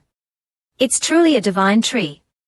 Although it doesn't have a soul like Yi Ci, I can still feel its vigorous life force. Yu leaned weakly against the ruomu tree and sat down. The surrounding silence amplified her inner grief. She had no family in her past life, and had never experienced familial love. In this life, she had Butler Grandpa's love, but she lost him soon after. Tears streamed down her face. She suppressed her sobs, not wanting to make a sound. She missed Butler Grandpa so much, and Yi Ci too. As Yu was immersed in grief, she suddenly felt a hand grab her shoulder from behind. Yu reflexively grabbed the hand, instantly entering combat mode. She then gave the other party a Guai Jian Shui. A heavy thud followed. The next second, Yang Kailing's pained voice rang out, Luo Yinyou, you big devil. Why do you always hit me? I get beaten every time we meet. Yu, coming back to her senses, wiped the tears from the corner of her eyes. This guy's defense is pretty good. He would have been injured by that attack before, but now he's completely fine. Yang Kailing was also surprised. He was already a tree spirit. Even someone who had forcefully entered the Wuthering Spirit realm shouldn't be able to touch him. Yet Yinyou, a mere 5th realm cultivator, could. She was not like a normal person. Yinyou didn't want to talk to him, silently leaning against the Ruomu tree again. She was in no mood for conversation, and needed to be alone. Yang Kailing, however, wanted to chat, sitting down next to Yinyou. Now we're not so different. We're both orphans. He turned to Yinyou with a smug look. Don't be sad. I saved someone for you. Shouldn't you thank me? Hearing this, Yinyou sat up abruptly. The fact that one of her Anbu members was still alive was great news. Several roots of the Ruomu tree emerged from the ground. They gently pulled Juhong down from the tree. Although she was still unconscious, her wounds had almost completely healed. Yinyou looked at Yang Kailing expectantly, wanting to ask if he could resurrect the others. Before she could ask, Yang Kailing interrupted her. I know what you want to say, but I'm just a tree spirit. I'm limited by the heavenly Tao, and don't have the power to resurrect the dead. Juhong was saved by a lucky coincidence. At that time, I was only thinking about how to save him. The Ruomu tree's awakening was stimulated by him. That's why the Ruomu tree took root beneath him. And he also helped the Ruomu tree's growth. The Ruomu tree's life force just happened to heal him before he completely died. Yinyou sat down wearily and thanked Yang Kailing. After all, he had faced the crazed emperor. Saving one person was better than none. Receiving Yinyou's thanks for the first time, Yang Kailing was overjoyed. So will you bring me all sorts of delicious pastries in the future? Yinyou was speechless. He was a tree spirit, yet he was still obsessed with food. Suddenly, Yinyou's biological parents appeared. Upon their first meeting, Yufu immediately drew his sword, demanding, "Where is my daughter?" At that moment, the sacred bell of Zhaoge, known as Xingzhong, suddenly rang. A giant golden bell floated high above Zhaoge. No one knew how long it had existed, but they knew it was a magical bell that never landed. It only rang when major events occurred. The residents of Zhaoge looked up at the ringing Xingzhong and discussed amongst themselves. The last time Xingzhong rang was years ago when the goddess descended. What is it this time? Has the goddess returned? Meanwhile, in a hall, the voices of 10 people could faintly be heard within the darkness. They were the highest authorities of Zhaoge, holding immense power. They had gathered again, because of Xingzhong's ringing. The Jemyu tree is reborn, heralding the great emperor. The northern region's barrier has been lifted. It seems a person of great destiny has been born in the northern region. With the Ruomu tree taking root, there must be someone of great merit. This person of great destiny will come to Zhaoge sooner or later. I hope everyone will prepare well. While they were discussing, one of them looked particularly helpless. On the Shahao throne, a middle-aged man in tattered clothes with dragon horns was sound asleep. Feng Changyuan, seated on the Lehao throne, couldn't stand it any longer and shouted, "Long Zunzi." However, the snoring continued, the man even smacking his lips as if dreaming of delicious food. Feng Changyuan impatiently raised his voice and shouted again, "Long Zunzi." The man finally opened one eye and looked at Feng Changyuan. Who is yelling at this venerable one? Feng Changyuan suppressed his anger. Long Zunzi, we are discussing important matters of the world. Can you please be serious? The man said casually, "So, what have you discussed? Give me a report." Feng Changyuan finally lost his patience and slammed the table. Do you know where you are? If you want to sleep, go home. Hey, why are you yelling? In the next second, 2 dark figures clashed in the darkness. The sounds of intense fighting echoed throughout the hall. The 2 figures from the Erhao and Sanhao thrones disappeared, as if nothing had happened. The remaining people looked at each other. They just left like that. They are really impatient. In that case, let's adjourn the meeting. The next meeting will be the throne competition. After speaking, the 6 dark figures disappeared from their seats one by one. Only the 2 figures on the Wei Seng thrones continued to fight fiercely. In another hall, Yi Ci, dressed in black, sat on a stone platform, quietly waiting for the visitors. After a while, 2 sets of footsteps approached. A man and a woman with cold expressions appeared before Yi Ci. The woman was Ying Qianyi, and the man was Luo Qianzong. Both looked hostile. Yi Ci stood up and bowed to them.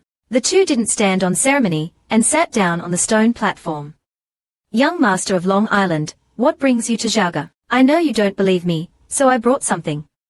Yi took out a small box. Luo Yinyou remained expressionless, seemingly indifferent to everything. Yinyou, on the other hand, was a bit more observant. Yi opened the wooden box. Inside was the broken silver piece Yu had given him. It was just an ordinary object from the mortal world. However, this ordinary object shocked the two. The aura clinging to it was very familiar. Luo Yinyou abruptly stood up, his sword instantly pointed at Yi's throat. Tell me, the more I look at you, the more annoying you become. Yu's father immediately drew his sword at their first meeting. Even Yu's mother was filled with murderous intent towards Yi. This thing has my baby's aura. Where did you meet her? Boy, I warn you, whether your Long Island will have any descendants depends on how fast my sword is. Tell me, where is my daughter? Yi was a bit surprised. It was rumored that the strongest members of the previous generation of the Ying and Luo families had soul skills. Now, the two people in front of him were both half-saint experts. This was completely unexpected. He hadn't realized the Shini family was hiding so deep. These two must have been sensational geniuses back then. He glanced at the golden bell. It seems the peak of power in Zhaoge has already changed hands. Yi calmly raised his hand and pushed their swords away. Please calm down and let me explain. The powerful couple sat down reluctantly.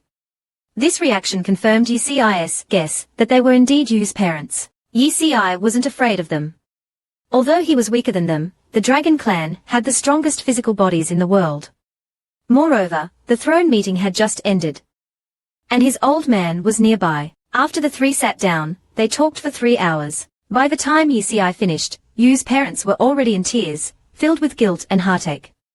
Fortunately, their daughter had grown up safely. Otherwise, they would have destroyed the world. Luo Yinyou said proudly, my daughter is just like me. She managed to mislead Zhaoge the first time she saw it. Yinyou retorted, don't be shameless. She's clearly smart like me. The two were about to start fighting again. Yi interrupted them.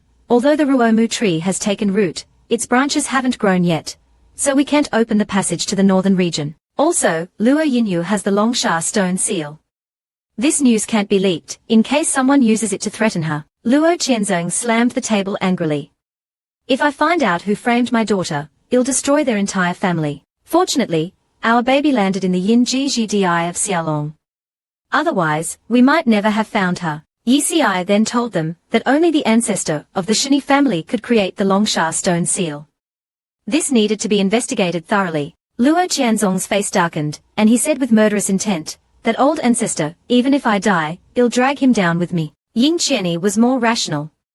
Our baby has already lived 6 jiazi, which is years in the mortal world. She's years old now, which means we only have years. We have to find her quickly. Yi smiled faintly. With her personality, she must have made quite a name for herself in the northern region. We'll definitely find her when we get there. And before I left, I placed a young Hansai in her body. Even if she's alone in the northern region, we don't have to worry about her safety. However, just as he finished speaking, they sensed the connection between the young Hansai in Yu's body and Yi break. Yi's face turned pale. Not good. Something's wrong. The young Hansai is broken. Hearing this, the couple was instantly distraught. Sent. Yu's parents are going crazy. Their daughter had been missing for 12 years. They finally got news of her from Yi, only to be told she might be in danger. How could they remain calm? Yi tried to comfort them. There's no news yet, and the Shini soul is immortal. Even if Luo Yinyou really dies, resurrection is only a matter of rebuilding her physical body. Even so, but Yu has the Longsha stone seal on her. Who knows if it will harm our baby's soul? What will we do if something happens to her? Don't worry, she has Bai Zi with her. Although it's just a cub, it's very close to her. I believe it will protect Luo Yinyou. Yinyou's eyes widened. You mean Bai Zi, the ancient divine beast that disappeared during the God-Demon War? I didn't expect it to appear in the northern region. Luo Yinyou also frowned. It seems with the weakening of the northern region's barrier, many ancient beings and objects are gradually returning. However, this reassured them. With the young Hansai and Bai Zi, their daughter's life shouldn't be in danger. The next second, they heard a snap. Yi had closed the box containing the broken silver, not intending to give it to Yu's mother. Luo Yinyou sincerely bowed to Yi. Young Master Long, although I don't know why you helped my daughter, thank you. Ying Qianni also looked at Yi with approval. My daughter is the reincarnation of a goddess. The divine clan has always wanted to kill her in the cradle. I didn't expect Long Island to protect her. You're quite clever, you're overthinking it. My relationship with Luo Yinyou isn't that complicated. It's just that I have some memories of living and dying together with her during my Yutichuang. Alright then, well, take over from here. You're just a Shenhan Jin, so don't even think about going to Shikong Lianfeng. Otherwise, you won't even know how you died. If anything happens to you, we can't bear the wrath of that old dragon in your family. That's right, and you also need to stay and investigate the third dragon. Our baby is using a dragon bone from the Longgu Zhilong. Alright, then he'll go back.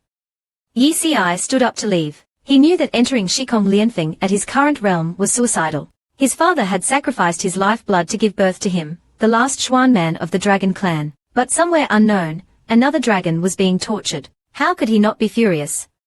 His father had been away for so many years, probably searching for clues. Halfway there, Yi suddenly remembered something. He turned to Yu's parents. The couple thought he had something else to say. Then Yi gestured in front of them. Your daughter is about this tall, with an afro. The couple was speechless. Boy, she's a dragon, with Yutichuang. We humans grow up in just over a decade. Yi awkwardly turned his head. I was just saying. Then he walked into Shikong Lianfeng without looking back. He was so embarrassed. 10 years in Zhaga. Yu grew from a mischievous little dumpling into a graceful young lady. But Yu didn't feel like time had flown by. In these past years, Yi's departure, and Butler Grandpa's death, had also taken away her laughter and joy. Even with Yang Kai-ling, this chatterbox, by her side, Yu still felt surrounded by endless loneliness. Cultivation allowed her to grow stronger, but even after her cultivation level broke through, she still couldn't feel any ripples in her heart. Suddenly, the system detected Yi's emotional fluctuations, along with 2 other undetectable emotional fluctuations. Yu frowned. This had never happened before. She could understand Yi's occasional fluctuations, since he wasn't truly dead. But how could these 2 emotions be shielded? Could it be that only people she had met, or were in the same space, could detect each other's emotions? If so, it meant that Yi wasn't on the same continent as her. Yang Kai-ling talked for a long time, before realizing Yu wasn't listening. He nudged her, only to see her deep in thought. Yu glared at him. You talk too much. You're a tree spirit, yet you're still so restless. The annoyed Yang Kai-ling involuntarily contributed points. Yu noticed this. A tree spirit actually has a name. Yang Kai-ling was unhappy. Why can't I have a name? I'm a noble tree spirit. Before he could finish, Yu stood up and walked away. As a tree spirit, he couldn't stray too far from the Ruomu tree, and could only watch Yu leave with expression. Yu walked aimlessly through the streets. The entire bay was celebrating, but she felt lost. Butler Grandpa's death had taken away her motivation and direction. Unconsciously, she arrived at the Junzu Manor. Inside, it was already empty, the empty frames seeming to carry Yu's memories away. Fumo touched the slightly dusty table. He had carved melon seeds here with Grandpa Steward. Thinking about it now, it felt like yesterday. Grandpa Steward, why did you have to leave? Thinking of this, he couldn't help but sigh again. He wondered where Guye had run off to for delicious food and drinks. He wondered how Guye would feel if he knew Grandpa Steward was gone. Just then, the air beside him suddenly twisted as a temporary spatial passage was forcibly opened. Biangu Xiu jumped out from within. On the other side, Yechu was saying goodbye to Yu. He then vanished into thin air. The shopkeeper managing the subspace saw Yechu come out and asked politely, "Customer, are you ready to check out?" Yechu placed a spirit stone on the counter. "Keep the change." He then turned and heard a familiar voice from a corner. A middle-aged man was picking his nose and muttering, his clothes ragged and dirty, looking like a beggar. Biangu swiftly lifted him up. The middle-aged man turned his head, and was pleasantly surprised. "Isn't this my dear Long Long? Come, come, quickly make one for Daddy." Yechu pushed his older brother away in disgust. All right, stop disgusting me. Let's go." Soon, the 2 disappeared. Yu's parents saw this scene and couldn't help but twitch their mouths. Was that scruffy man just now the legendary, domineering, and mysterious Dragon Lord? Exposed. Bianga's divine identity has finally been exposed. Yu never thought this silly horse was actually a hidden expert. Then Yinyou saw the bright red butterfly knot tied around Bianga's neck. She backhanded him. Are you crazy? Grandpa Stewart is gone, and you're only concerned with dressing up. Biangu was extremely wronged. You're just bullying me because I can't talk. If I could, I'd spit on you. Yinyou reached out to tear off the butterfly knot. As soon as her hand touched it, she felt a familiar aura. This is Grandpa Stewart's aura. Could this butterfly knot around Bianga's neck be the soul-nourishing silk Yinyou gave him? Is Grandpa Stewart's soul fragment inside? Yinyou excitedly lunged forward, hugging Bianga's neck and happily shouting, Grandpa Stewart. The sudden enthusiasm made Biangu uncomfortable. He reluctantly contributed charm points. What shocked him even more was that Yinyou lifted her head and kissed his forehead. Biangu, you're amazing. Good job. Although Grandpa Stewart's soul is being nourished by the soul-nourishing silk, to revive him, we need to find a suitable body. Yinyou hugged Biangu, who was carrying the soul-nourishing silk, tightly again, vowing to reshape a healthy, immortal body for Grandpa Stewart so he could live for thousands of years. So, Yinyou asked the system how to reshape a body. The system offered 3 options at different prices. The first 2 were cheaper, but the body would reject the soul. Only the third option was perfect, but it cost 1 million charm points. Yinyou chose the third option without hesitation. Grandpa Stewart deserved the best. Next was preparing the materials for reshaping. However, when she saw the strange materials listed by the system, Yinyou was dumbfounded.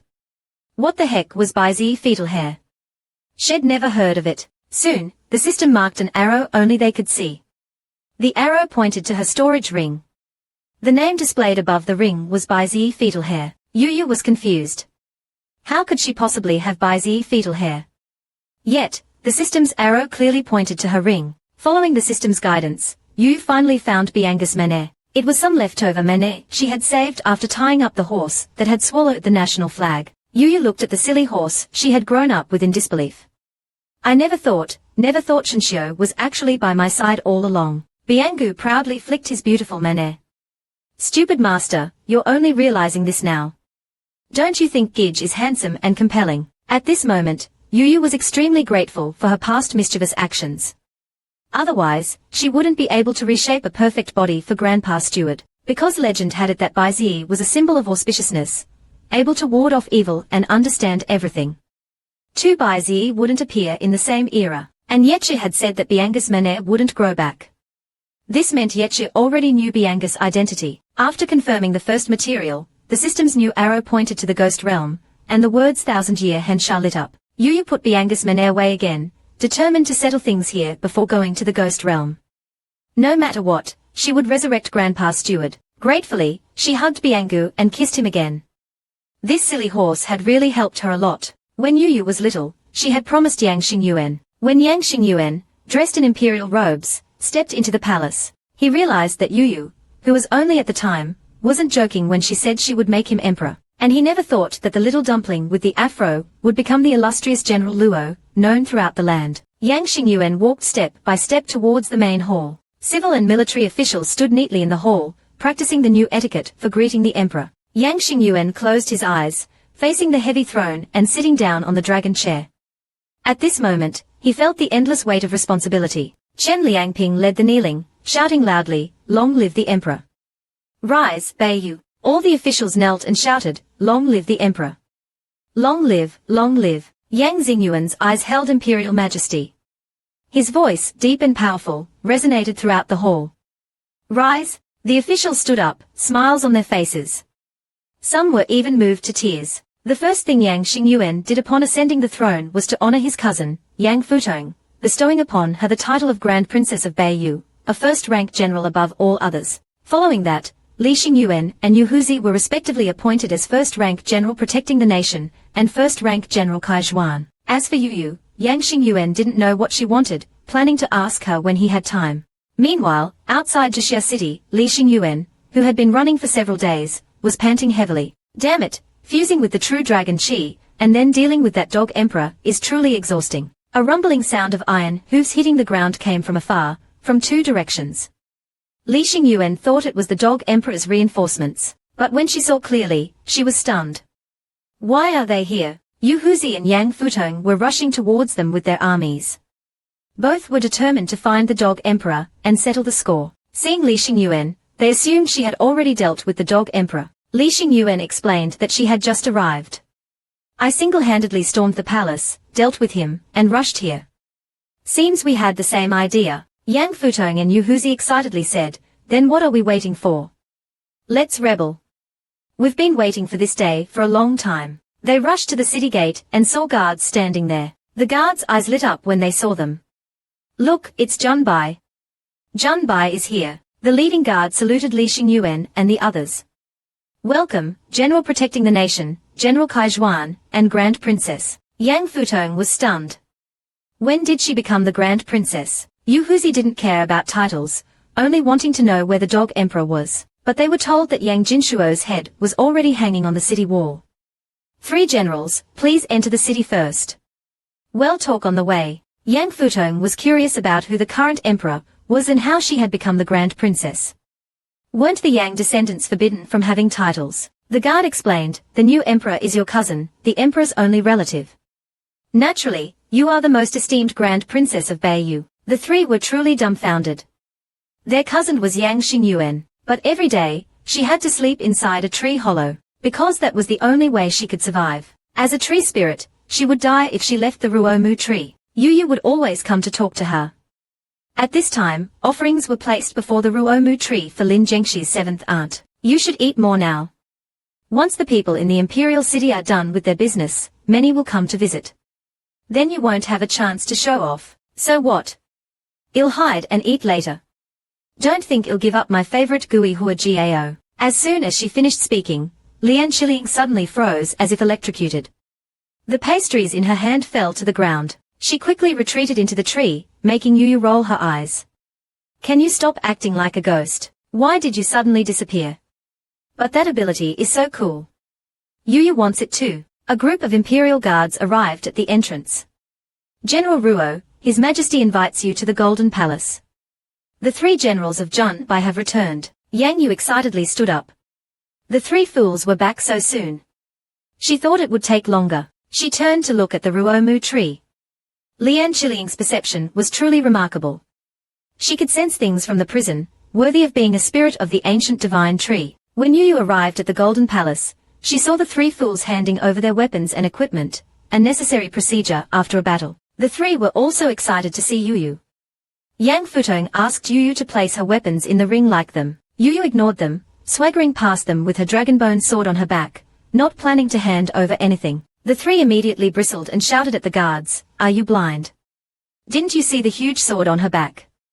Unfair. Yu didn't care about their complaints. She had contributed the most, so she naturally didn't need to follow the rules. She walked towards the Golden Palace. As Yu entered, all the officials looked at her. She looked so young enough to be their granddaughter, yet she was the one who saved Beiyu. It was truly shocking. Yang Xingyuan on the throne also looked at her gratefully. For this girl who had avenged his parents, he waved Yu's formal greeting. Yu didn't stand on ceremony, giving Yang Xingyuan on the throne a hand gesture. Then she walked to the side of the 5 generals. The thoughtful generals made way for Yu to stand at the front of the line. However, a civil official stepped forward and said, "Your Majesty, such formalities cannot be dispensed with. I fear she will become spoiled and arrogant like the Dongguo Wu of the past." Who's blabbering over there? A loud voice came from the entrance. The 3 fools walked in aggressively. They ran to the civil official, brandishing their fists. "You should be glad our weapons were confiscated. Otherwise, you'd be headless by now." After threatening the official, the 3 bowed to the new emperor. "Long live your Majesty." Yang Xingyuan hurriedly came down to help Yang Futong up. 3 generals, you are Grand Princess. You don't have to be so formal with us in the future. This was his only relative in the world. He must protect her for life. Finally, it was time to set out to find Yechi. For this, he even gave away the Mask of Command, which represented the highest military authority. Because in the recent Shijun War, Yu single-handedly killed the possessed dog emperor, and protected Beiyu. As the new emperor, Yang Xingyuan not only waved Yu's future formal greetings, but also planned to bestow upon her the title of king, the highest honor he could think of. However, as soon as he said this, he was met with opposition from the civil officials. Beiyu doesn't even have a prince yet. How can there be a king first? This is dividing the power of the Beiyu imperial family. The 3 fools immediately exploded. You bookish, powerless scholars. Are you all stupid? Do you believe well, unscrew your heads and use them as balls. Saying this, the three began to argue with them. The two sides bickered like it was a marketplace. Yinyou watched them speechlessly. These officials were really something. They opposed the promotion of military officials, yet they also applauded when she killed Yang Jinshuo. But Yinyou could understand. Her current power was too great. If she wanted to be emperor, the people of Beiyu wouldn't object. They were just loyal officials concerned for the country and its people. Yang Xingyuan on the throne also watched with amusement. It was a pity Zhu Hong was still unconscious. Otherwise, the three of them could grab some stools and watch the show together. But forget it, she still had business to attend to. She coughed lightly to get their attention. The officials and the three fools immediately quieted down. Boss, did we disturb you? Yinyou didn't reply, walking towards them and taking the mask out of her sleeve. Then she placed it in front of Yang Futong. This mask will be under your control from now on. You must keep it safe. Yang Xingyuan abruptly stood up from the throne, looking at Yinyou anxiously. What are you doing? Chen Liangping's hands trembled. The mask represented the command of Beiyu's strongest army. Was Yinyou planning to abandon Beiyu? Looking at Chen Liangping, whose hair had turned white, Yinyou bowed deeply to him. Thank you for your care these past 2 years, Dean. Chen Liangping, seeing her resolve, lowered his head silently. When he didn't speak, the officials who had just argued against a king appointment became anxious. We don't object anymore. General Luo, don't be impulsive. Beiyu cannot be without General Luo. However, Yinyou still placed the mask in Yang Futong's hand. She wasn't abandoning them. The world was so big, she wouldn't be confined to the small Beiyu. She still needed to find Yechi. Yang Xingyuan was about to speak. Yinyou raised her hand to interrupt him. There's a considerable sum of money in my hidden compartment. The national treasury is empty with the new emperor's ascension. You'll need it. The Anbu assassin organization will also serve the royal family. With Zhu Hong assisting you, you don't have to worry about assassinations. After speaking, Yinyou turned and walked towards the exit without looking back. I'll leave the affairs of state to you. I'm leaving now. Yang Xingyuan stared blankly at the small yet reliable figure. You're even giving up the Anbu. Where are you going? So, Yinyou had resigned. Even the emperor couldn't stop her. After handing the Bingquan Jiao to Yang Futong, his role as General Luo had finally come to an end. Walking out of the palace, Yinyou felt relieved. The feeling of freedom was truly wonderful. Back then, Yeche had entrusted Bingquan and Anbu to her. Now, she was transferring these to her former enemy. Returning them to their rightful owner, she had more important things to do. Find Yeche and gather the materials to reshape Grandpa Steward's body. The sound of hurried footsteps caught Yuyu's attention. Turning around, she saw Chen Katang wrapped in bandages being escorted by several guards. Chen Katang cried out in pain before even entering the palace. Your Majesty! Chen Yao has poisoned my incense. Everyone inside looked at him, as if he were a fool. Chen Katang was confused. What's with this reaction? Shouldn't you be worried? Yu squatted down beside him. I just used that trick. And I sent your home in Zhejiang. Did you poison the incense in your backyard? Also, let me tell you something. Your father is inside too. He's waiting for you. Chen Qitang's composure instantly crumbled. Before he could react, Chen Liangping stormed out. You little brat. He gave Chen Qitang a knock on the head. I told you to burn incense. I'm not even dead yet, and you're already trying to usurp me. He ripped off Chen Qitang's bandages, revealing his healed skin. Trying to trick your father. Seeing his ruse exposed, Chen Qitang jumped up and ran. Dad, I was wrong. After watching the show, Yu didn't linger, turning to walk towards the Ruomu tree. Seeing her, Lian Qiliang happily emerged from the tree hollow. You came to see me. Yu pointed at the tree. Zhu Hong still hasn't woken up. He woke up once, but is breaking through now. With increased merit and the life force of the Ruomu tree, he should be advancing from level 2. Yu took out the Gui Hua Gao she had bought. She tossed it to Lian Qiliang. Here are some Gui Hua Gao for you. You probably won't be able to eat any for a while, because I'm leaving soon. She turned to leave, but Lian Qiliang grabbed her hand. Where are you going? If you leave, no one will talk to me. I'll be back. I'll return when you grow 9 tails. Lian Qiliang dejectedly let go. That will take a long time. Yu patted Lian Qiliang's shoulder encouragingly. So you have to grow well, so I can come back sooner. Watching Yuyu's departing back, not knowing when they would meet again, Lian Chiling firmly decided to cultivate diligently. As she thought about it, Lian Chiling suddenly felt a chill. How did she know she would grow 9 tails?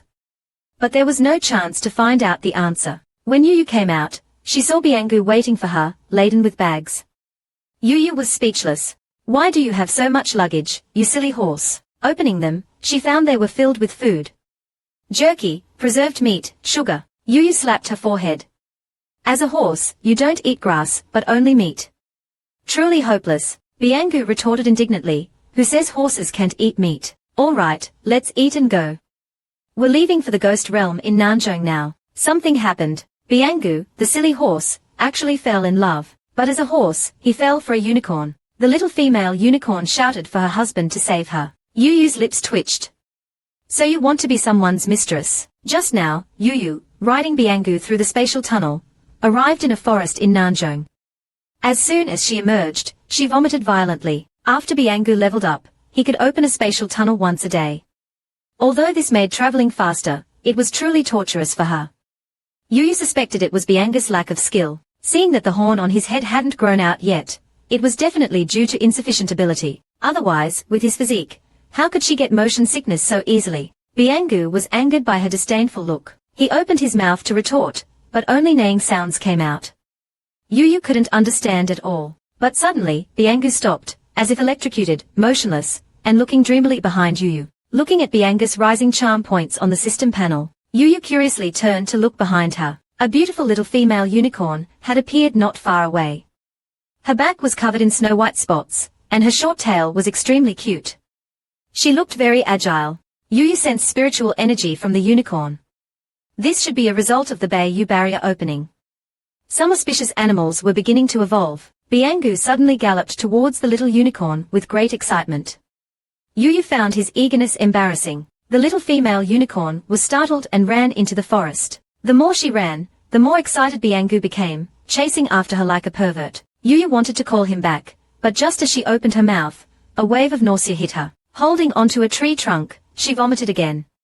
You horse, you're killing me. When Yuyu finally felt better, she looked up and found that Biangu and the little unicorn were gone. Leaning against the tree to rest, she thought, I need to talk to Biangu about the classification of species.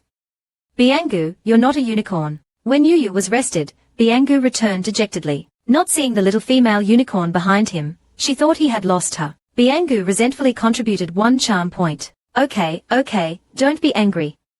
Let's continue our journey. For some reason, Biangu became even angrier, snapping at Yuyu's hand. The little unicorn wasn't chased away by me. Why are you mad at me? Yuyu suddenly realized something. You're so angry, could it be that you were rejected? Yuyu had hit Biangu's sore spot. Biangu instantly became teary-eyed. His pride was severely wounded. Getting back on me again. Bien Phu patted Biangu's head. All right, I'll find your wife when I have time. Following the direction provided by the system materials, Yuyu set off again with Biangu. After crossing the forest is the border of the ghost realm. Now that the northern region is unsealed, the number of evil spirits in the ghost realm might increase. But no matter how dangerous it is ahead, Yuyu has to get the materials that Butler Grandpa needs. Let's go, Biangu. We're entering the ghost realm. Biangu was startled by the cold wind. Yuyu and Biangu finally entered the ghost realm after a few days, only to find that the ghost energy here was even denser than before. Just as Yuyu was about to go deeper, a strong spatial storm almost shredded him and Biangu into pieces. Yuyu quickly used a spiritual Buddha statue to shield himself, and then swiftly pulled Biangu to his side. In the next second, the spiritual Buddha statue was crushed into pieces by the spatial storm. It was conceivable that if they had still been in their original spot, they would have been shredded. Biangu was terrified. This was the most dangerous thing he had ever encountered in his life. He almost lost his life. Fortunately, Yuyu comforted him in time. He hadn't expected to encounter such a dangerous situation as soon as he entered the ghost realm. He was completely unprepared. It was worth asking the system for a route that could avoid the spatial wind tunnels. After spending points, the system gave him a paper route map. Yuyu climbed onto Biangu's back. Because the surroundings were pitch black and he couldn't see the direction clearly, Yuyu could only manually guide Biangu. With the route provided by the system, the person and horse safely exited the wind tunnel area. However, The ghost realm was too vast, and they walked for a long time without seeing the midpoint. This made Yinyou gradually lose patience and stop moving. Helpless, Yinyou could only find some amusement for him.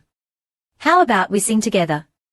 You sing a line, I sing a line. Yinyou was very happy. Uncle's singing is terrible, but it can't stump me.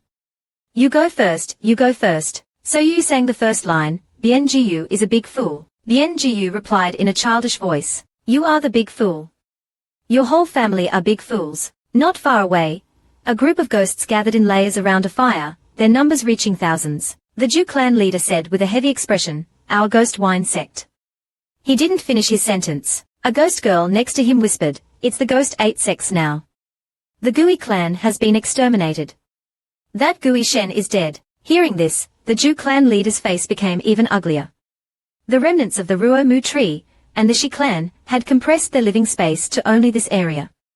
If this continued, their situation would only get worse. The gathered ghost girls suspected that the Gui clan had concealed those matters, otherwise they wouldn't have been caught off guard. However, it was too late to say anything. The Kuei clan had already been exterminated, and now they could only gain more blood essence to become stronger. After some discussion, the ghost girls decided to target the most vulnerable southern central region of the northern region. Once they gathered enough blood essence, wouldn't exterminating the people of the northern region be as easy as flipping their hand? Just as they were feeling proud of their perfect plan, 2 clear singing voices suddenly came from afar. All the ghost girls turned their heads and looked over, their eyes filled with disbelief, as if a land creature had suddenly appeared in the deep. See, here he comes again. That big meat demon, Yinyou, is back in the ghost realm. Hey, big brothers, what are you playing?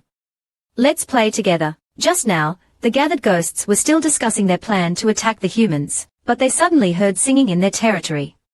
Confused, they turned to look at the source of the sound. Yinyou rode Yinyou leisurely over, his off-key singing mixed with Gus neighing. The pair were singing happily. Yinyou suddenly stopped, looking at a fire in front of him. Beside the fire was a large mass of black energy. Before Yinyou could see clearly what it was, his system screen was flooded with giant messages. Yinyou was ecstatic. Yinyou, look. Evil spirits. And they are all alive. Wahahaha. The Jew clan ghost girls were initially delighted to see a human appear, but when they saw Yinyou and Gus' reaction, their delight turned to horror. This human wasn't normal. Yinyou's system was once again flooded with messages. Yinyou didn't care whether they were delighted or horrified. He urged Yinyou forward and charged towards them. The ghost girls didn't even dare to stop them, watching helplessly as they scattered the fire. Yinyou couldn't be happier. He rubbed his hands excitedly. What are you guys playing? Let us join in the fun. The ghost girls were so frightened that they retreated repeatedly. Why wasn't this human afraid of them? And how could he appear here? This was too strange. At this moment, a ghost girl in the crowd recognized Yinyou and cried out in terror, I remember. This person killed a large number of our clansmen in the southern central region. Zhu Ming and Kuei Shen died at his hands. Hearing this, the ghost girls became even more frightened. Several Zhu clan elders immediately stepped forward and told the younger ghosts to flee while they held the rear. Yinyou and Yinyou ignored them and were more interested in the fire. They had been in this dark ghost realm for countless days, and finally seeing a bit of light made them very interested. Yinyou kicked a burning branch towards Yinyou. Yinyou, catch. Yinyou excitedly used his butt to touch it. Just like that, the fire was extinguished by the two of them. Seeing the fire they worshipped daily being extinguished, the Jew clan elders finally broke down. Damn humans. You've gone too far. Unable to endure any longer, the clan leader spread his huge black wings and released ghost energy and a killing move. Today, you must die here. The other Jew clan elders also used their killing moves, surrounding Yinyou and Yinyou. Yinyou calmly drew his dragon bone sword, not forgetting to tell Yinyou, remember not to kill them all later. Leave some alive so we can play for a few more days, otherwise it'll be too boring. Yinyou excitedly agreed, Ju. Finally, they can witness my awesomeness. So, when the clan leader charged at him, Yinyou stomped his hoof heavily. Ripples of holy light radiated outwards. Before the clan leader could get close to Yinyou, he was knocked back by the ripples, vomiting a mouthful of dark blood. He originally thought that the human girl was the dangerous one, but unexpectedly, this seemingly harmless horse carried the power to suppress evil spirits. The clan leader turned around and shouted at his clansmen, "Run! We can't beat them! Hurry! Got it! Got it! Got it!" Yu caught another big evil spirit. To play with the students, Yu took Bian-Jiu deep into the evil spirit's nest. The other side was not playing fair, always ganging up on them. Having no other choice, Yu drew his dragon bone sword. With a single move, 1,000 shadows break the ocean, a vast expanse of grey erupted. The low-level ghost girls were instantly killed, without even a chance to retreat, turning into smoke and disappearing. It's been a while since I've exercised my muscles. It feels so good. But you guys are too weak. None of you can even put up a fight. Seeing all their younger ghosts annihilated, several high-level ghost girls' eyes turned red. They furiously surrounded Yu. Yu wasn't afraid at all, swiping a few times and finishing them off. Bian-Jiu, how about a competition? Let's see who kills more. Bian-Jiu excitedly replied, Ju. Do we even need to compare? Of course, I'll kill more. Bian-Jiu stomped his hoof heavily, sending out ripples of holy light. All the evil spirits near Bian-Jiu were annihilated. An hour later, Yu sat on Bian-Gus's back, holding one end of his soul weapon, the tree god chain. The other end was tied to the leader of the Ju clan ghost girls. The electric current from the tree god chain made the leader unable to move. The contacted area felt like it was being burned. If you have the guts, kill me. Yu wiggled his finger. No. If I kill you, where will Bian-Jiu and I find toys to play with? But since you're going to die sooner or later, why don't you tell me about your ghost wine sect? I'll give you a quick death. The clan leader glared at him, refusing to speak. She was in great pain, restrained by the tree god chain. She could clearly feel her life force gradually disappearing. Without even the strength to speak, Yu impatiently tugged at the tree god chain. Speak! The tightening tree god chain intensified the pain. The clan leader angrily shouted, "You've gone too far. Will you let me go if I tell you?" Yu looked down at her from above.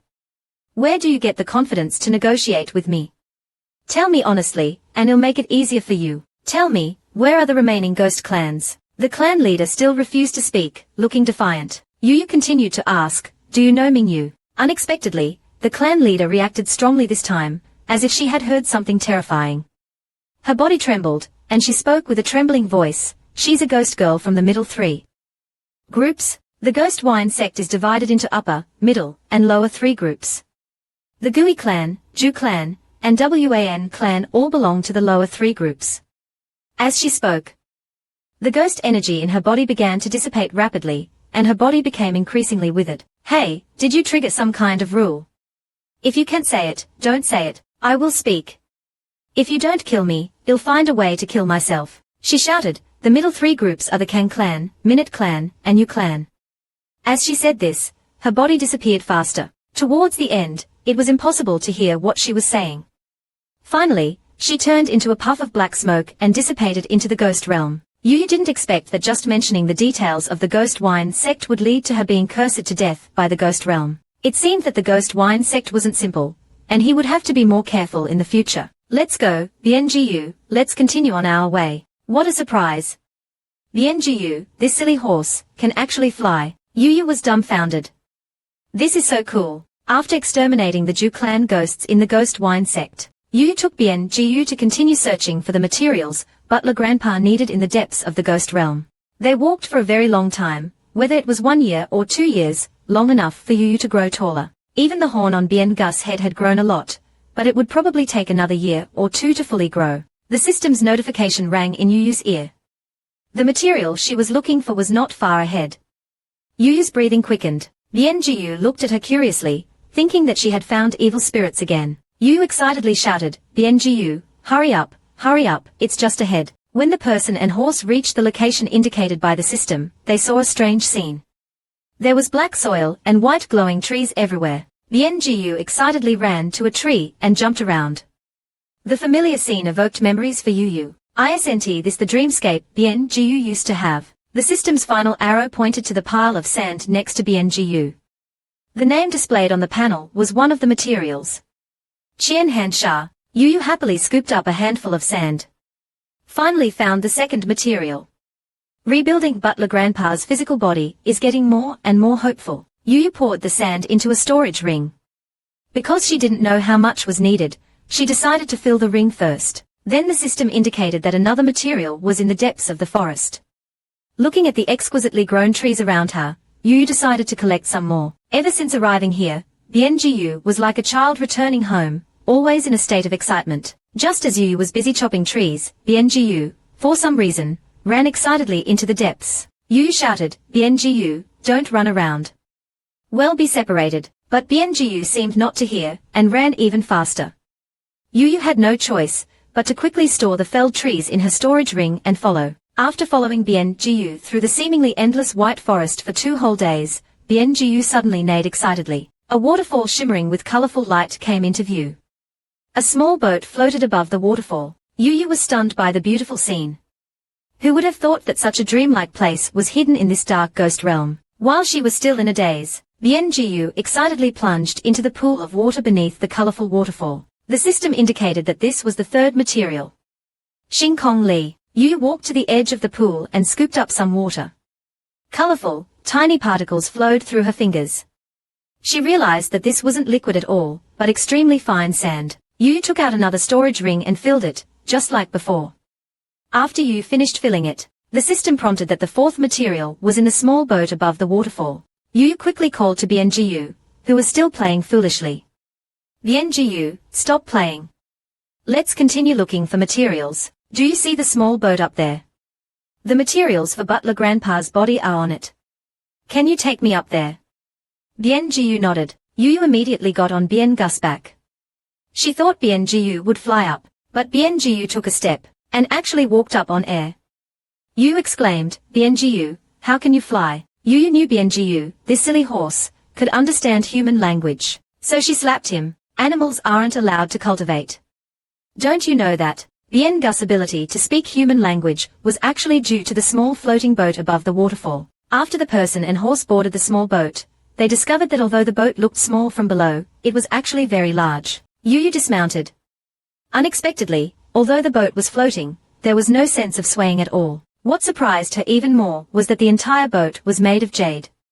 Such extravagance made Yinyou speechless. At this moment, the system's arrow lit up again, but this time it pointed upwards. Yinyou was confused. How can the material be above? I'm already on the boat. The next second, the boat vibrated slightly, and then, before Yinyou's very eyes, it shot out of the waterfall at an incredible speed, as if jumping through space. But even at such a high speed, Yinyou didn't feel any discomfort. Yinyou looked at Yinyou disapprovingly. Look at them, and then look at yourself.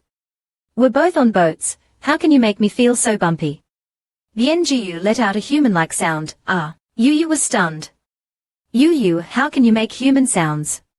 But after waiting for a long time, she only heard that one sound. Yinyou sighed in relief. Luckily you can't speak, otherwise you'd be arguing with me all day long. Yinyou whinnied again, 3 times this time. Yinyou was surprised. Can you really talk? A moment later, the small boat finally stopped. The person and horse looked down curiously. Yinyou, let's go down and have a look. After landing, they saw all kinds of strange plants and animals. Yinyou excitedly started eating the magic plants by the roadside. Yinyou looked happily at the arrows pointing in all directions. So most of the materials are here. Looks like you'll be busy. 3 days later, Yinyou finally collected most of the required materials. But this wasn't all of them. She still had to follow the arrows to find the rest. When Yinyou found Yinyou, she saw the silly horse lying there with a big belly, sleeping soundly. Walking closer, she noticed that the horn on his head seemed to have grown bigger. Could it be from eating those strange magic plants? To her surprise, when Yinyou stood up, he seemed taller than 3 days ago. Yinyou tried to speak, but all that came out was a whinny. Yinyou slapped him. No neighing. Yinyou got angry, and let out a series of whinnies. Just then, a voice came from nearby. Yinyou was startled. There was actually someone here. Turning around, she saw the person standing right next to them. The newcomer had 2 strange horns on his forehead, and wore tattered clothes, looking like a vagrant. But Yinyou didn't dare to underestimate him. When did he arrive? She hadn't noticed him at all. This person was dangerous. At this moment, Yinyou suddenly charged towards the person. Oh no! Yinyou's system was discovered by this man. Yinyou was so scared she almost wet herself. This was every transmigrator's life-saving cheat. This ragged middle-aged man had suddenly appeared next to her and Yinyou, but Yinyou didn't know when he had arrived. He gave her a dangerous feeling. Yinyou looked at him warily, not daring to relax. Unexpectedly, Yinyou suddenly rushed forward, running to the middle-aged man and biting his arm hard, as if he had a deep grudge. But the man wasn't injured at all. There wasn't even a teeth mark on his dirty clothes. Instead, 2 of Yinyou's teeth were broken. For the first time in her life, Yinyou felt true fear. This man was unbelievably strong. With her current strength, she probably couldn't even be his pet. Yinyou called Yinyou back. If they angered this person, they wouldn't have enough lives to spare. But Yinyou didn't listen, still stubbornly trying to bite him to death. This was also the first time Yinyou had seen him like this. The man just casually waved his hand, and an invisible pressure immobilized Yinyou. Yinyou couldn't move and felt his strength gradually disappearing. The man looked at Yinyou. "Is this white horse yours?" Yinyou nodded, worriedly looking at Yinyou. The man grunted and released his hand. Yinyou collapsed to the ground, powerless. "Since it's your horse, I won't interfere." Yinyou helplessly comforted the whimpering Yinyou, surprised that such a terrifying being was actually reasonable. Then Yinyou saw the man sit down on the ground without any regard for his image, and patted the spot next to him, gesturing for Yinyou to sit beside him. Yinyou didn't know what he wanted to do, but she and Yinyou together were no match for even one of his fingers. In the end, she obediently sat next to the man. "What's your name?" "Xing Ruo." "I don't get along well with Xing Ruo and Xing Chen." Yuyu's heart tightened. What did he mean?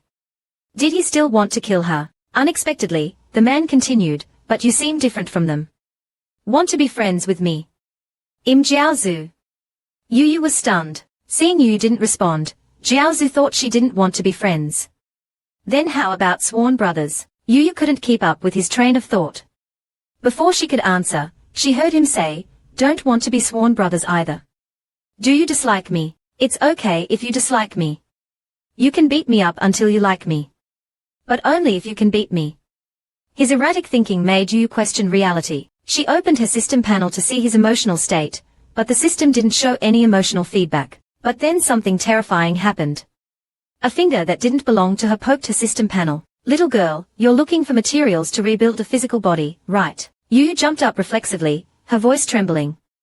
"Yinyou, why can you see my panel?" Jiaozu didn't answer her. Instead, he casually pinched the arrow indicator given by the system. Yuyu's hair stood on end. Up until now, her biggest reliance was the system. But now, someone else could easily manipulate it. It was as if she was standing naked in front of him. "Of course I can see it. Because I'm awesome. If I want, I can shatter the void and ascend to the heavens right now." The vast difference in power made Yinyou unable to comprehend his words. "Oh, you're only at the Xuanwu realm. It's as easy as crushing an ant to kill you." Yinyou was furious. "I don't need you to remind me." However, she understood. In front of her, every thought was transparent. Killing her would only take a glance. The fact that she hadn't acted meant she didn't intend to kill her. It was her first time meeting her future father-in-law. Her father-in-law wanted to be brothers with her. Yinyou looked at him like he was an idiot. This person clearly wasn't sick in the head, but this old ancestor had taken a liking to Yuyu's system indicator. With a fading smile, Juzu shattered her sword tip. Looking at the twisted sword tip, Yuyu's mouth twitched. If it couldn't be restored, how would she find her materials? Finally unable to bear it, she mustered her courage and slapped his hand away. "Can you stop messing with my sword tip? It's very important to me." This aggrieved little girl actually made Juzu loosen his grip. Finally, she pointed at the good tied around Juzu's neck and asked, "Are you reshaping a body for the soul inside?" Yinyou protectively held the good, afraid Juzu would also take Bienga's soul. In the next second, Yinyou suddenly had a flash of inspiration. Since Juzu was so powerful, maybe he had a faster way to reshape a body. So she asked him. Juzu confirmed there was a faster method, but it depends on fate. It depends if Yinyou has that fate. As he spoke, Juzu pointed a finger towards the sky. "And everything you do, the heavenly Tao is watching." Yinyou looked up at the sky. Although she didn't feel anything, it made her feel a little bit awed. This made Yinyou even more curious about the outside world. "You're so powerful, can you tell me about the outside world? I've only seen the northern region, but I know there's a bigger world out there." Juzu plucked a demonic Jiu fruit and gave it to her. "The barrier to the Wei Yu region has been opened. You also contributed, right? I sense the heavenly Tao's favor on you. Yeah, I even wiped out 2 sects of the ghost wine sect. Will there be any more rewards? That's far from enough. Unless you can wipe out the entire ghost wine sect. Hearing this, Yu's eyes lit up. Then after I find the materials, you'll go find every member of the ghost wine sect and beat them up. Juzu disagreed with this approach. That's too reckless, because the materials you needed weren't all in the Guiyu region. Some only existed in the Mijing region. By the time she found them all, who knew how long it would take? Moreover, some materials hadn't even appeared yet, which meant she still had to. Yu asked why they hadn't appeared. Juzu pointed at Bianjiu and laughed, because he hasn't reached adulthood yet. Yu abruptly looked at Bianjiu. They stared at each other with wide eyes. Juzu laughed heartily while explaining to them. One of the materials is the horn of an adult Baizi. Seeing Yu's increasingly sinister expression, Bianjiu hurriedly shook his head. Don't do anything to my horns. Juzu then gave Yu another piece of bad news. There's also Feng Zhu's essence blood that hasn't appeared. With your current strength, don't even think about it. Yu didn't expect things to be this crazy. After her excitement subsided, she became dejected. He had said this matter depended on sincerity, which meant she needed to obtain the Feng Zhu's essence blood on her own. Moreover, the Feng Zhu's essence blood was the most crucial ingredient, as the phoenix represented nirvana rebirth. Seeing that she understood, Juzu praised her intelligence. That's right. If you ask your friends for help, the rarity of this reshaped body will be discounted, because whether it's by Zes horn or Feng Zhu's essence blood, they must be given willingly. That way, feel carry blessings. The reshaped body might even gain special bloodline abilities, like your Heavenly Thunder physique with its lightning attributes. Yu blinked. Heavenly Thunder physique. What's that? Her dad was just as funny that time. To avoid waking Jin, she rolled around on the ground like a child. Yu was disgusted. If you don't stop, I'll use lightning to turn you into charcoal. Juzu shook his head, indicating he wasn't afraid. Although your Heavenly Thunder physique is more powerful than an ordinary body, it still can't hurt me. Yu's jaw dropped. Even Heavenly Thunder couldn't hurt him. What was this old man afraid of? However, Juzu had seen a special divine physique like Yu's for the first time. Because it was very rare for the Shenyi clan to produce even one divine body. And the bloodlines in this world, from highest to lowest, were divine law physique, divine body, spiritual body, and mortal body. Then they were further categorized based on different attributes, branching out into many different types. However, although you have the strongest divine law physique, it's sealed, so it's useless right now. Yu's face darkened. Wasn't this like sitting on a mountain of diamonds, but being unable to spend them? Then Juzu fiddled with Yu's system, and discovered it could actually help her remove the dragon sandstone seal. Yes, but I can't remove it all at once. The person who sealed this body for me will notice. Juzu rubbed his hands excitedly. It's okay, it's okay. I have a way to help you remove it. He thought Yu would be grateful, but she rejected him because he was too smelly. Juzu was instantly dejected. My son rejects me, and now you reject me too. That's because you're too dirty. See that river over there? Go wash yourself clean first. My mom told me since I was young not to play with dirty ghosts. I'll get infected. Bianjiu laughed and rolled on the ground. That's right, dirty old man. Juzu protested. I don't stink.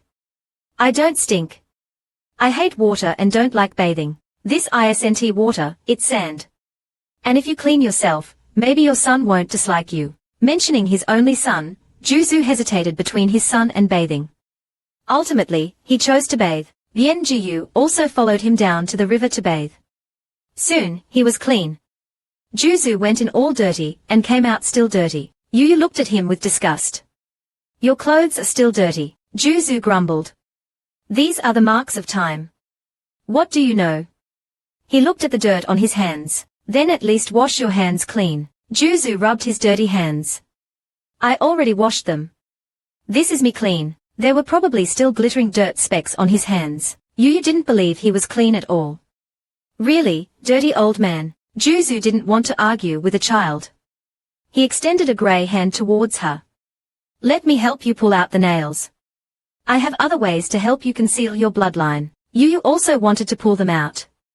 After all, pulling out even one would greatly increase her strength, and pulling them all out would make cultivation much smoother. However, if her aura leaked the moment they were pulled out, her enemies would definitely find her, and she wouldn't be able to fight them then. Don't worry.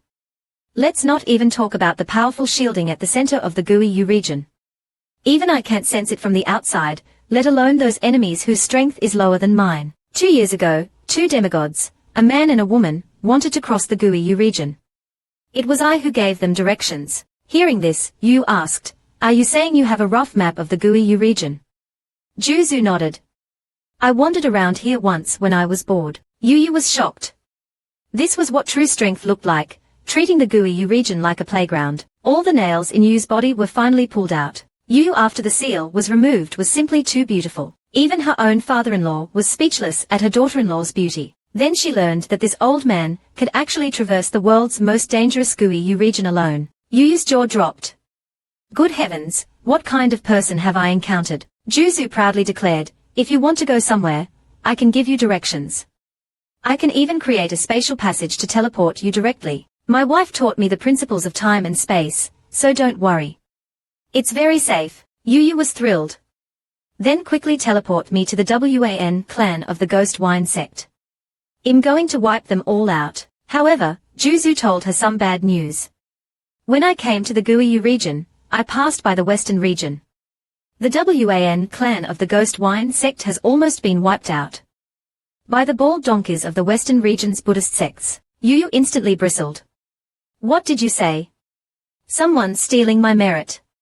And didn't they say it's easy for humans to get lost in the Buoy Yinyou region? I still need the system's indicator to find my way." Zhu snorted. "The western region's Buddhist sects have always been mysterious. The Jindang sect is even older than the Shimo Great War. They cultivate Mahayana Buddhism, which can suppress evil spirits. Isn't that normal? They just can't cross the Buoy Yinyou region, right? It's still easy not to get lost within the Buoy Yinyou region." This information was still very important to Yu. It seemed that those sects that had existed for tens of thousands of years were not to be underestimated. However, Zhu praised the extermination trend in the other 3 regions over the past 2 to 3 years. "This is probably due to your influence." Not bad, a good start indeed." Yu didn't say anything more and obediently faced Zhu. "Come on, old man, help me pull out the nails." "Piece of cake. The last nail is already loose. You'll get it done in a second." Saying that, he placed his hand on Yu and started to use his energy. After a minute, Yu looked up and asked, "So, is it out?" "Not yet, be patient."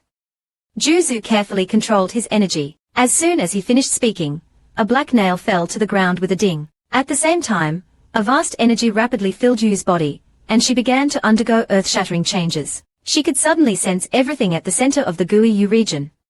The gentle breeze carried tiny specks of dust, which were stardust drifting from the path of harmony, and those terrifying devils were actually singing and swaying. The moment Yu opened her eyes, her eyelashes captivated the entire scene. Her appearance and temperament had also undergone a dramatic transformation. At this moment, Yu's beauty made even the most enchanting ghosts of the Buoy Yinyou region pale in comparison. Even Zhu, who had seen countless beauties, was stunned. "My dear, if you go out there, you'll definitely be a devastating beauty." Yu grinned. "Today is the happiest day I've had in a while." Feeling the powerful force within her body, she exclaimed, "This damn seal really held me back. Without the seal, my energy circulation is more than times faster than before." Sensing that Yu was about to break through, he asked, "Do you need any materials for your breakthrough?" "I'll get them for you. How about a lightning star?" "No problem." As he spoke, a spatial rift appeared in front of Zhu. Reaching into the void, he grabbed a giant, lightning-wreathed star. To prevent the lightning star from crushing the surroundings, Zhu kneaded and compressed it until it became a basketball-sized lightning ball. Yu's eyes almost popped out at this scene. "That's too awesome." Zhu placed the lightning ball above Yu's head and asked, "Is this enough? Let me see how powerful you are after you unlock the seal." After the seal was removed, Yu not only instantly became the world's most beautiful woman, even her breakthrough had to be spectacular. The lightning flashing around scared Bien Gus' little heart. Zhu clapped his hands, sealing a 3-meter radius around Yu to prevent the overflowing lightning from damaging the surroundings. He looked expectantly at Yu in the lightning field. "Let me see what level you can break through to, little girl." Bien Jiu, who was playing in the distance, noticed the commotion here and thought something incredible was happening. He rushed over as fast as he could and saw Yinyou absorbing heavenly lightning and breaking through. The terrifying pressure reminded Yinyou of the time he was roasted by Yinyou's lightning and lost his external spiritual energy. He was instantly scared witless. Then he turned and ran. Yinyou rolled his eyes. Why are you even more cowardly than when you were little?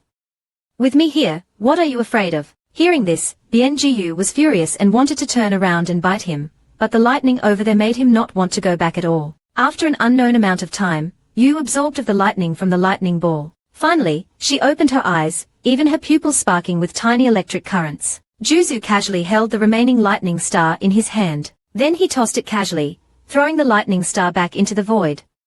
He asked Yinyou if she needed another one. Although she had seen Yinyou compress the lightning star into a small ball before, seeing him handle a star so casually once again, Yinyou still thought it was awesome. I heard that your Shenyi clan all have fate soul skills. Do you have one? Yinyou casually shot out a bolt of lightning. Yinyou saw it and asked in surprise, what's your fate soul skill called? Why does it contain the power of the Tao? Yinyou smirked. Third level of lightning law. Break 3 talents. Yinyou froze, searching his ancient memories. He suddenly remembered something. Is that the one where one sound is 2, 2 sounds are 3, and 3 sounds are all things? He then scratched his head, puzzled as to how Yinyou's lightning law could be related to the Tao. How many levels does your fate soul skill have? 9 levels. I've already broken through 3. Lightning 1000 transformations, extreme myriad forms, break 3 talents. The first 3 levels have already encompassed the 3 talents. Could the later levels be world-destroying? Yinyou looked innocent. I don't know either. Yinyou ignored her and started counting on his fingers, calculating Yinyou's future. The Fate Soul skill covers the entire cultivation realm's improvement. When you reach demigod level, could there be a 99 returns? You brat, are you a monster? Yinyou played with the lightning ball in her hand. Don't ask me, I don't know either. Then try using this break 3 talents. I want to see what it looks like. Yinyou focused slightly. The next second, lightning centered around Yinyou surged outwards, rapidly covering several thousand meters. Then it formed a 3-dimensional sphere. Within the sphere, tiny lightning bolts crackled everywhere. Yinyou's soul trembled with fear, while the powerful Yinyou was naturally unaffected. However, he was surprised. This is actually an absolute lightning domain. For the first time, Yinyou saw his future father-in-law. He disliked his messy father-in-law, and wouldn't even let him get fat. But his father-in-law wasn't angry at all and even happily praised his daughter-in-law. Because his daughter-in-law was not only the most beautiful in the world, her talent was also heaven-defying. Even he, who had lived for tens of thousands of years, was seeing someone open a domain at the age of for the first time. Even more powerful than my wife back then. Hearing this, Yinyou asked, really? Compared to those geniuses outside, who's more powerful? There's no comparison. You are the #1 genius of the human race. Even Zhao Ji will be beneath your feet. Yinyou was flattered. Are you telling the truth? Don't lie to me. Yinyou got angry. Would I lie to you? However, the benefits of being a genius definitely come with dangers. The outside forces won't allow such a monstrous genius to grow. After all, if you join their side, it will be a great help. But for other families, it's a threat. So the best way is to nip it in the bud. You have to keep a low profile, or your life will be in danger. Yinyou nodded. She knew the principle of a tall tree catches the wind. The dragon sandstone seal on her might have come from this. It seemed she had been targeted since birth. Just as she was thinking, she heard Yinyou's slightly excited voice. Your domain release speed is too slow. But it might be because you just awakened it and aren't proficient yet. Take advantage of this time in the Buoy region to practice more. Yinyou curled her lip. I'm not even that excited. What are you excited about? Of course I'm excited. I'm about to witness the growth of a monster. It would be strange if I weren't excited. Listen carefully to what I'm about to say. Yinyou pointed to the sky. An existence more powerful than a deity is the heavenly Tao. The heavenly Tao is the law of all things. To enter the heavenly Tao, you need to cultivate both your spirit and your martial arts. Once you enter the heavenly Tao, you will be invincible. Hearing this, Yinyou became curious. Then you're so powerful, did you come from the heavenly Tao? Unexpectedly, Yinyou shook his head. I'm not. I can't enter. Yinyou put her hands on her hips. So you haven't even entered. And you're painting me this grand picture. Zhu clenched his fists indignantly. I can't enter because I can't let go of my 200-year-old son. To enter the heavenly Tao, you must give up everything, including emotions and desires. But with my wife's death and my clan's destruction, these grudges prevent me from leaving in peace, and my enemies are in a place restricted by the heavenly Tao's laws. I can't enter at all. Yu understood what he meant. Are you saying I can try to enter? Zhu answered affirmatively. You are a Shenyi, and you have a divine law physique. You're a natural-born god among gods. Yu smiled. All right, tell me what level of cultivation I need to reach to enter. I find you quite agreeable. It'll help you get your revenge then. Zhu's old face flushed with excitement. You're really willing to help me. You truly are my good brother. But this is a long-term plan. I can wait even for tens of thousands of years. Yu slapped his dirty hand away. All right, you're filthy. Go wash your hands. At an unknown floating island in the Daoyu region, a group of cultivators gathered for the Yun and Luo families' battle. A hot-tempered cultivator spoke impatiently. Wasn't it a 10-year agreement between you and Luo Yinyou? Why haven't they fought yet? The Yun family head stepped forward. 17 years have passed. Where is your Luo Yinyou? The Luo family head also stepped out from the Luo family crowd. I was just about to ask you the same. Where is Yun Qianni? The surrounding crowd buzzed with discussion. This was a big deal. They had agreed on a 10-year duel, but neither of the participants was present. Yeah. If they don't fight, both families will lose face. He was the youngest divine dragon in history. His father was an ancient dragon, who had lived for tens of thousands of years. Yi's favorite thing to do was use his father's reputation to scare others. The 10-year duel between the Yun and Luo families had arrived. Cultivators who knew about the agreement had gathered at the battle location. Unexpectedly, neither of the two people, who were supposed to fight, showed up. The 10-year agreement was a big deal back then. In the end, are they just here for a war of words? Yeah. They are also 2 of the 10 great divine seats. If they don't fight, both families will lose face. Since that's the case, why don't we ask the other 7 divine seats to give us a fair judgment? The 7 divine seats stepped forward, all appearing to uphold justice, but secretly gloating in their hearts. The number 1 divine seat spoke first. The divine seats have always valued integrity. Since they agreed to fight, how can they go back on their word? To avoid wasting everyone's time, why don't we just proceed directly to the succession battle? The Yun family panicked. This was directly excluding the divine seats of their 2 families and asking them to give up their positions. Compared to the Yun family's anxiety, the Luo family was very calm, as if waiting for someone. In the next second, a figure landed on the Luo family's side. Yi, dressed in black and gold, made a graceful entrance. Seeing the newcomer, everyone whispered, "Why is Dragon Island here? Do they also want a piece of the pie?" The number 1 divine seat coldly asked. This is a 10-year agreement of our human race. What are you doing here? It has nothing to do with Dragon Island. Yi replied with an expressionless face. Weren't you just talking about a succession battle? Is my Dragon Island not qualified to compete? The 7 divine seats were speechless. They looked at each other, unable to refute him. They had indeed just said that. The number 7 divine seat tentatively asked, Little Dragon, will the number 10 divine seat participate in the battle? Yi knew they couldn't defeat his old man. It would be quite fun to scare them. Yes, my father is on his way. The number 7 divine seat immediately turned to leave. Oh dear, the 10-year agreement is a matter between the Yun and Luo families. Our Wan family has nothing to do with it. The other divine seats also excused themselves and left. They were joking. If that old dragon made a move, several divine seats wouldn't be enough for him. Yi waved his hand with amusement. Take care, everyone. This little dragon won't see you out. Before leaving, the number 1 divine seat, Feng Changyuan, turned around and gave Yi a meaningful look. Don't forget your mother's life. The smile on Yi's face vanished. It's none of your business. Feng Changyuan snorted coldly and turned to leave quickly. After seeing all 7 divine seat families leave, Yi turned around, intending to return to Dragon Island. The Luo family head called out to him. Thank you, Dragon Island, for your help today. You're welcome. This was the intention of your Luo divine seat. It turned out that after Luo Qianzong returned from the divine seat meeting, He had said that other divine clans would use the 10-year agreement to re-establish the divine seat hierarchy. At the time, Luo Yinyou said someone would come to stop it. Unexpectedly, it was someone from Dragon Island. The Luo divine seat could actually get Dragon Island to help. Truly impressive. A junior from the Yun family suddenly asked, "Young lord, where is the Dragon Lord now?" He didn't believe that old dragon would actually come. Yi's face darkened, and his pressure instantly surged. "You want to inquire about my father's whereabouts?" The Yun family junior lowered his head. I wouldn't dare.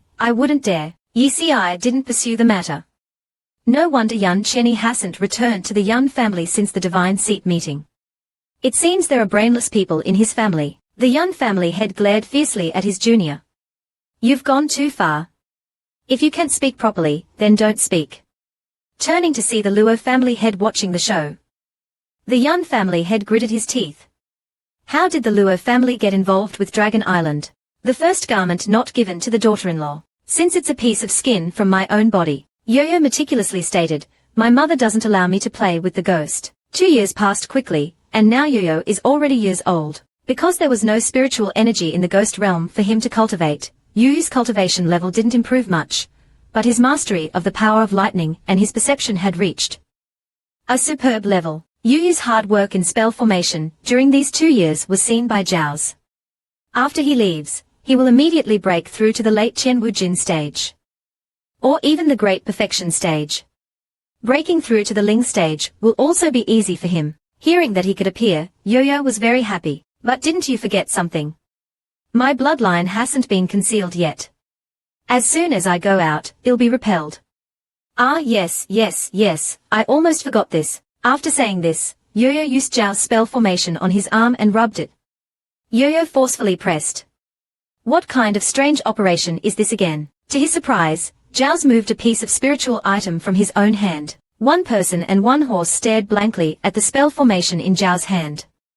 "We've known each other for so long, and I haven't heard you say you can use this method." Zhao slightly sliced his fingertip and carefully placed the blood essence on the spiritual item. "You guys are really clueless. This is the most advanced concealment method, using the essence of the Azure Dragon and the Azure Dragon's spiritual item." Saying this, he flicked the item towards Yu's forehead. The spiritual item directly merged into Yu's mind. Yo-Yo felt a warmth in his mind, and an aura that didn't belong to him filled his entire body, then integrated into his being. Now, Yo-Yo is just like an ordinary person, without any trace of his bloodline aura. Bingu suddenly walked to Yu's side and sniffed him. His nose is the most sensitive, but he still couldn't smell Yu's aura. His brain was filled with confusion. He couldn't understand why the person in front of him was still the same person, but the aura was different. Yo-Yo looked at the horns on Zhao's head. "I always thought you were a human, but it turns out you're a dragon." "Yeah, didn't I tell you?" Yo-Yo was speechless. "If you told me, why would I need to ask?" Zhao's, accustomed to Yu's glare, said proudly, "I not only concealed your aura, but I also added a layer of protective spell for you." He. Don't learn from that old geezer, I'm so young, it looks really weird. Zhao's didn't listen and continued to think this way. Yo-Yo disgustedly pushed Zhao's away. "Mom doesn't let me learn to talk like that ghost. You should quickly help me open the spatial passage." The next second, under Yu's shocked gaze, Zhao's directly tore open a deep spatial passage. "This is not difficult. But I have to help you clear away the storms and female ghosts on the way." After Zhao's finished, he turned to Yo-Yo. "Do you have any other questions? Ask quickly." Yo-Yo pointed at Bingu. "Baizi grows faster here." "Yes, so you shouldn't take him out, that's the best choice." Yo-Yo asked, "How much longer until he grows up?" Zhao's casually replied that he didn't know. "Maybe 2 years, maybe 2,000 years." Hearing that he would be left in the ghost realm, Bingu was listless. Yo-Yo could only hold his face to comfort him. "Bingu, don't you also want to help the butler grandfather to reshape his body? This requires an adult Baizi. Only you can do it." Bingu really wanted to go out and play, but he was also worried about the butler grandfather. In the end, Bingu chose to stay. He wanted to grow up quickly and quickly resurrect the butler grandfather. Zhao's was quite envious. After all, he only has one son who cares about him. With Baizi's blessing, your butler grandfather will have good fortune in the future. Yo-Yo knew Zhao's father's personality. He was completely dumbfounded. How could this old geezer who doesn't like to bathe give birth to someone as weird as Yinyou. To verify his guess, Yinyou asked Zhao's, are all of you dragons this way? No, no. Our dragon ancestors and humans don't have the same inheritance of traits. Those born during the day have this trait, those born at night have that trait, those born in the mountains have another trait. But why are you asking this? At this time, Yinyou had confirmed his guess. A year-old son. Adding the two horns on Yes's head, it's exactly the same as where Zhao's dragon horns are. Nothing, just curious. Okay, I've already set up the transmission channel for you. Are you sure you want to go to that secret realm? Are there materials to rebuild the body there? Yes, thank you, old geezer. I don't know when we'll meet again. Hee, there will be plenty of opportunities in the future. Yinyou pointed at Bingu. Bingu is entrusted to you. If you bully him, I won't help you get revenge, understand? Saying this, Yinyou walked towards the passage. Just before entering, Yinyou mischievously turned back. One more question. 200 years ago, did you abandon your newborn son in the center of the ghost realm? Zhao's was shocked. How did you know? I don't think I ever mentioned it. Yinyou shrugged. I guessed. After saying this, Yinyou jumped into the spatial passage without looking back, not giving Zhao's a chance to speak. Now, these little girls are so eccentric, speaking half a sentence and then trailing off. It's so infuriating. Bingu, missing his little master's company, was in a bad mood. He viciously bit Zhao's foot. Ouch! You silly horse, what are you doing? Bingu only bit once before quickly letting go. Bingu's tongue was sticking out. You silly horse, you actually said I stink. Do you think him easy to bully? On the other side, at the border of the Nanzan ghost realm, Yus vigilantly watched the man who suddenly appeared. Those who come out of the ghost realm are mostly not good people. He had to protect this land behind him. Ruotinzing raised his foot. In a flash, he appeared in front of Yus, pointing at his forehead. The difference in strength prevented Yus from resisting. Ruotinzing didn't intend to kill him, but he sensed a trace of tenacity in Yus, which aroused his curiosity. He gently tapped Yu's forehead. Yus felt a surge of energy enter his body. The next second, there was a loud bang. Yus seemed to be hit by some giant object and flew backwards for thousands of meters. He crashed into a mountain, creating a huge crater. The force was immense. Before losing consciousness, he only heard the man say, "You and I have fate. Surviving this will be beneficial to you." Then he fell unconscious. His mind suddenly gained a Qianling-level cultivation technique. The immense energy within it filled his entire body. It forcefully reorganized his meridians, causing excruciating pain.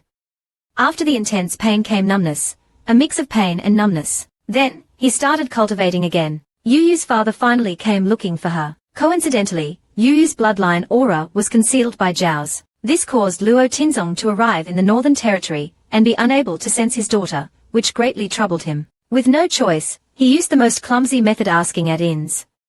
Unbeknownst to him, the inn he went to was Yugin, where Yinyou had stayed before. Seeing new guests arriving, the innkeeper enthusiastically greeted them.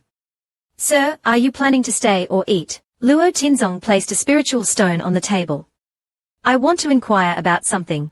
The innkeeper looked at the spiritual stone with a question mark. He didn't know what this thing was. "Sir, we only accept silver." Luo Tinzong, nearly forgetting this wasn't a high-class inn, took out a piece of gold. "Will you accept this?" The innkeeper's eyes lit up instantly. Yes. "Sir, what do you want to ask? Are you looking for someone?" "A woman named Luo Yinyou." As soon as he said this, not only the innkeeper, but everyone in the inn stopped what they were doing and looked at him. Luo Tinzong clearly discerned the emotions of these people. Some were surprised, but most were awestruck. Luo Tinzong worriedly frowned. After all, his little dragon's precious daughter wasn't a person who could endure. Did she get into too much trouble in the Northern Territory? And that little dragon also mentioned that the soul-nourishing silk on his daughter had a connection. Could it be that something really happened to his daughter?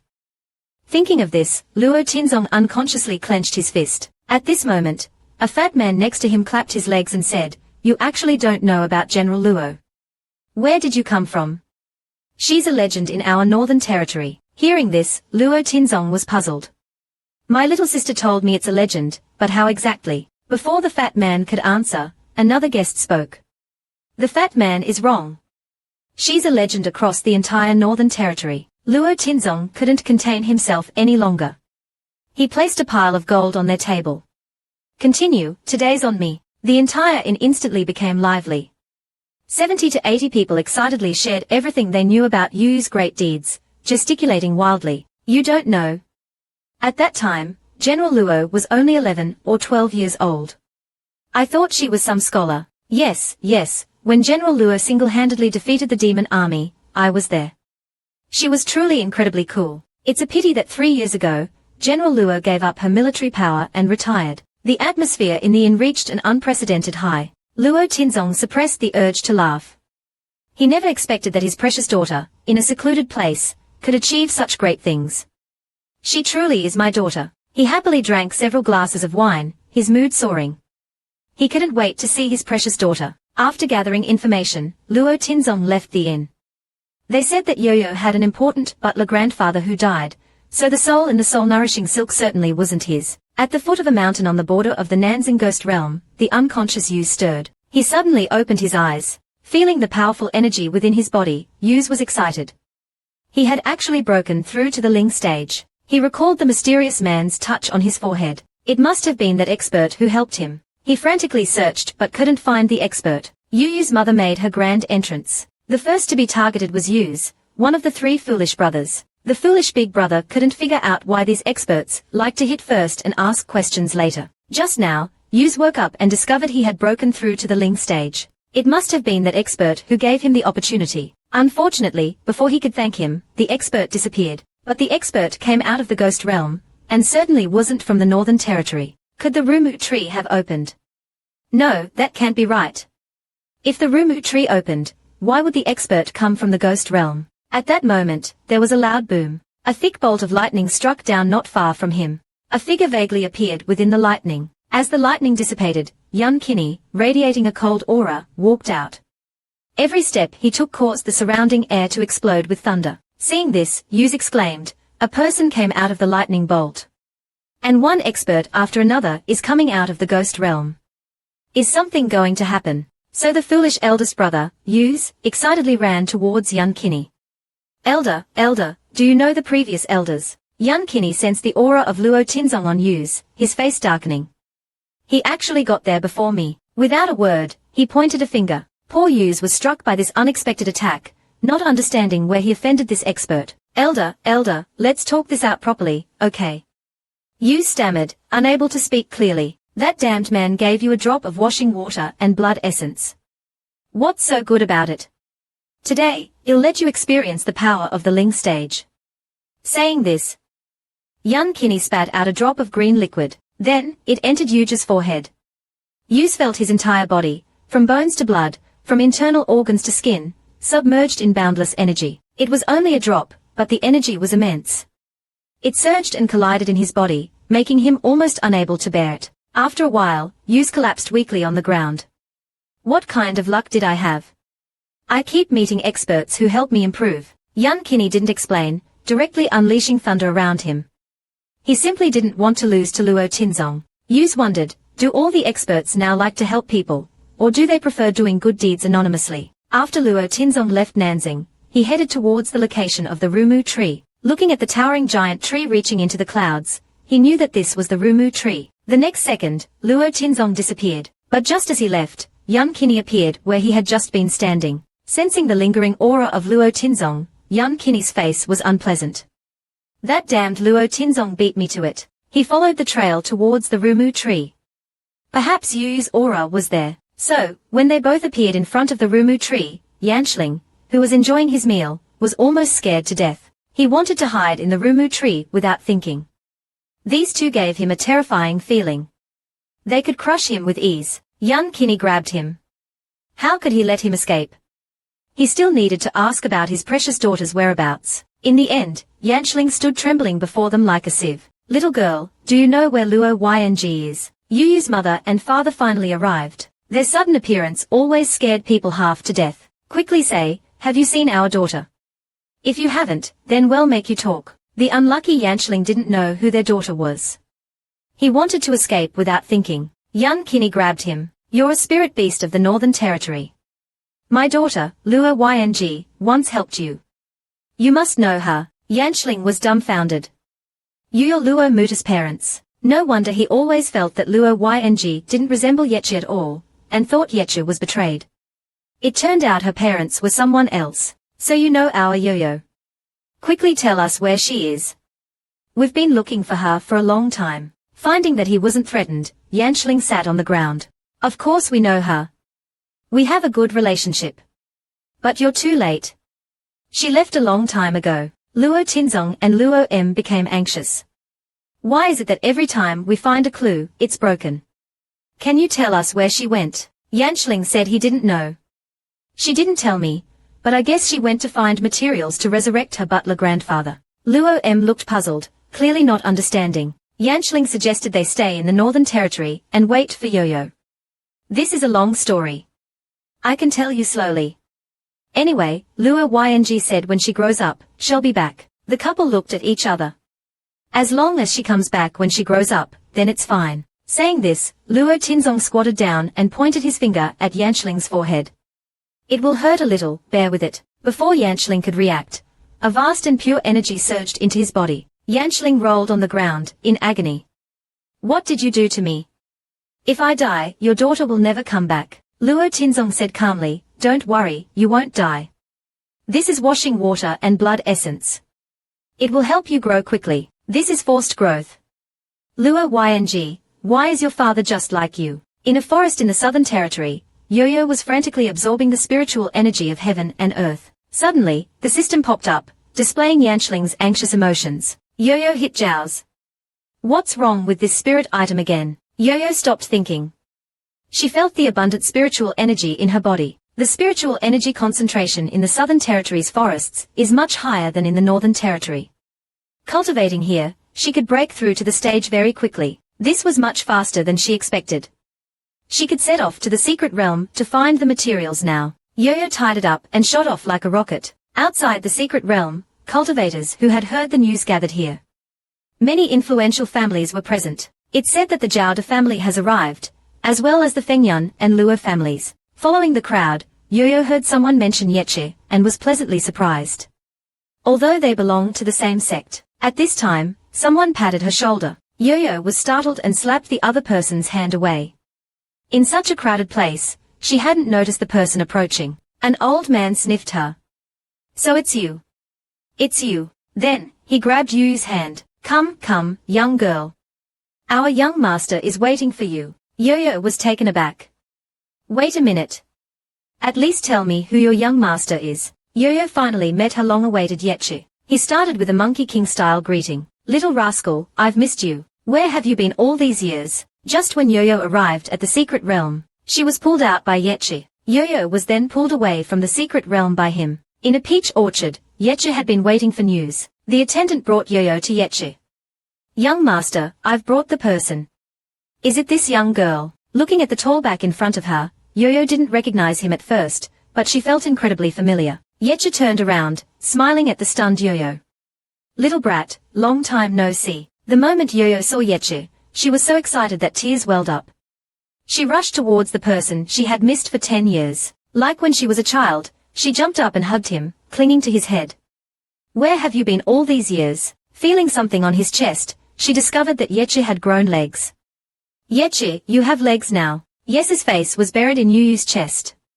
His ears turned red. Zhao silently pulled Yoyo away, warning her in a heavy, suppressed voice, Yoyo, get down. The attendant whispered beside him, this young miss of the Luo family is quite suitable to be our young master's wife. Yoyo happily buried her face in Yes's embrace. Yechi, Yechi, I missed you so much. Yechi, unable to shake her off, could only comfort her gently. My legs aren't something you can just touch randomly. What brother? I can touch Bingus' legs whenever I want. Why can't I touch yours? You think of me and Bingu as the same thing. Why don't you say I can beat you, too? Yuyu's eyes immediately lit up. Looking at Yes's legs, she was delighted. That's perfect. I can use them as armrests. She nimbly turned and climbed onto Yes's shoulders, holding his legs and happily shouting, Chi long long let's run. Yes's face turned black. Suddenly, he smiled. A familiar scent entered his nostrils. Why do you have the old geezer scent on you? Did you see my father? Yeah, I left Bingu with him. Yoyo stopped being silly and jumped off Yechi. Like a child who had done something wrong, she didn't dare look at him. I didn't protect Grandpa well. He was killed in the secret realm by that dog. I want to rebuild Grandpa's body. But I'm still missing Bingus adult horn, and 2 other materials, the Bing Jingyu Hua heart, and the Qingyu liquid. Yechi patted her head, his eyes filled with pity. So you came to the secret realm to look for materials? Yes, I don't know if you can find them. I know where the other 2 materials are. One is a Luo family heirloom, the other is a Yun family heirloom. Knowing the whereabouts of the 2 materials, Yo-Yo immediately became restless. Then what are we waiting for? Let's go find them. Yechi smiled. Coincidentally, they are looking for you too. Yo-Yo was stunned. However, Yechi didn't explain. He planned to find Bingu first, help him mature, and then go look for the other materials together. Inside the ghost realm, Zhao's and Bingu were resting on the grass. Feeling thirsty, Bingu went to the stream to drink water. At that moment, the water source suddenly changed color, and Bingu unknowingly drank it. The next second, Bingu started growing rapidly. Yo-Yo and Yechi came out of the spatial passage. What did you feed him? Is Bingu going to die? Zhao's patted the rapidly growing Bingu. Don't worry, it's just a strengthened growth experience. He'll be an adult when he wakes up. Yo-Yo and Yechi finally reunited after 10 years. Yuyu's reunion with her parents was not far off. At that time, in the princess mansion in the secret realm, Yanshling excitedly told Yuyu's parents about all of Yuyu's great deeds over the years. When he was a child, he didn't take the Northern Territory royal family seriously. It made me so anxious. At the age of 8, he eliminated the traitors who plotted against the country. When he was only at the Huangwu Mirror stage, he dared to fight against those at the Qianwu Mirror stage. And when he was 12 years old, he killed the insane Emperor Yang Junshu. Yanshling said proudly. Although he often bullied Yo-Yo, she had to admit that she was truly kind. If it weren't for her, he wouldn't have been able to successfully bring the Rumu tree here. Yuyu's parents listened quietly. Their shock never ceased. They didn't expect their Yo-Yo to be so capable. She inherited our excellent genes. Luo Fu and Luo M were speechless. But now that the Rumu tree is mature, why hasn't that big devil come back yet? I kind of miss him. The next second, a spatial passage appeared in front of them. Yo-Yo, Yechi, Zhao's, and Bingu jumped out. Silly Yanshling, you're quite fast. You matured so quickly. The 3 of them instantly stood up. Yanshling was moved. You're finally back. Yuyu's parents excitedly looked at the girl in front of them. Although they hadn't met before, the bloodline connection allowed them to recognize at a glance that this was their precious daughter. Yo-Yo stared blankly at them. Who are you? Why are you looking at me like this? Yechi whispered in her ear. They are your parents, the Luo and Yun families, who have been looking for you. Yo-Yo was stunned. They are my parents. I'm not an orphan. I have parents. Luo M was the first to react, tightly hugging Yo-Yo. Baby, we finally found you. Feeling the warm embrace of her parents, Yo-Yo, even though usually strong, couldn't help but cry. This joyful scene filled everyone with happiness. Even the mischievous Bingu was happily wagging his tail. Knowing that Yo-Yo wanted to resurrect her butler, Luo Fu and Luo M immediately took out their family heirlooms to give to her. This day was the happiest day of Yuyu's life. It's great. Dad and Mom found me. And Grandpa Butler will come back. A few months later, New Year's Day arrived. Every household hung up colorful lanterns. Bingu and Yuz, the 2 silly big brothers, were playing tag. Zhao's took advantage of this beautiful day to propose to Yuyu's mother. Yuyu's family also planned to celebrate the new year in the secret realm, preparing for a family reunion at the Rumu Tree's princess mansion. The resurrected Zhong Qingshan looked at the girl with gratitude. Thanks to the little goddess, not only did I regain my life, but I've also unlocked my divine soul. Yo-Yo, wearing her New Year's clothes, stood beside Yechi. He, Grandpa Butler, you have to make delicious food for me from now on. Zhong Qingshan handed delicious food to the 2 of them. As long as you don't mind, I'll make it for you every day. The beautiful fireworks of flowers falling, sky exploding celebrated the beginning of the new year. Yo-Yo and Yechi, together with all the fans, welcomed the new year.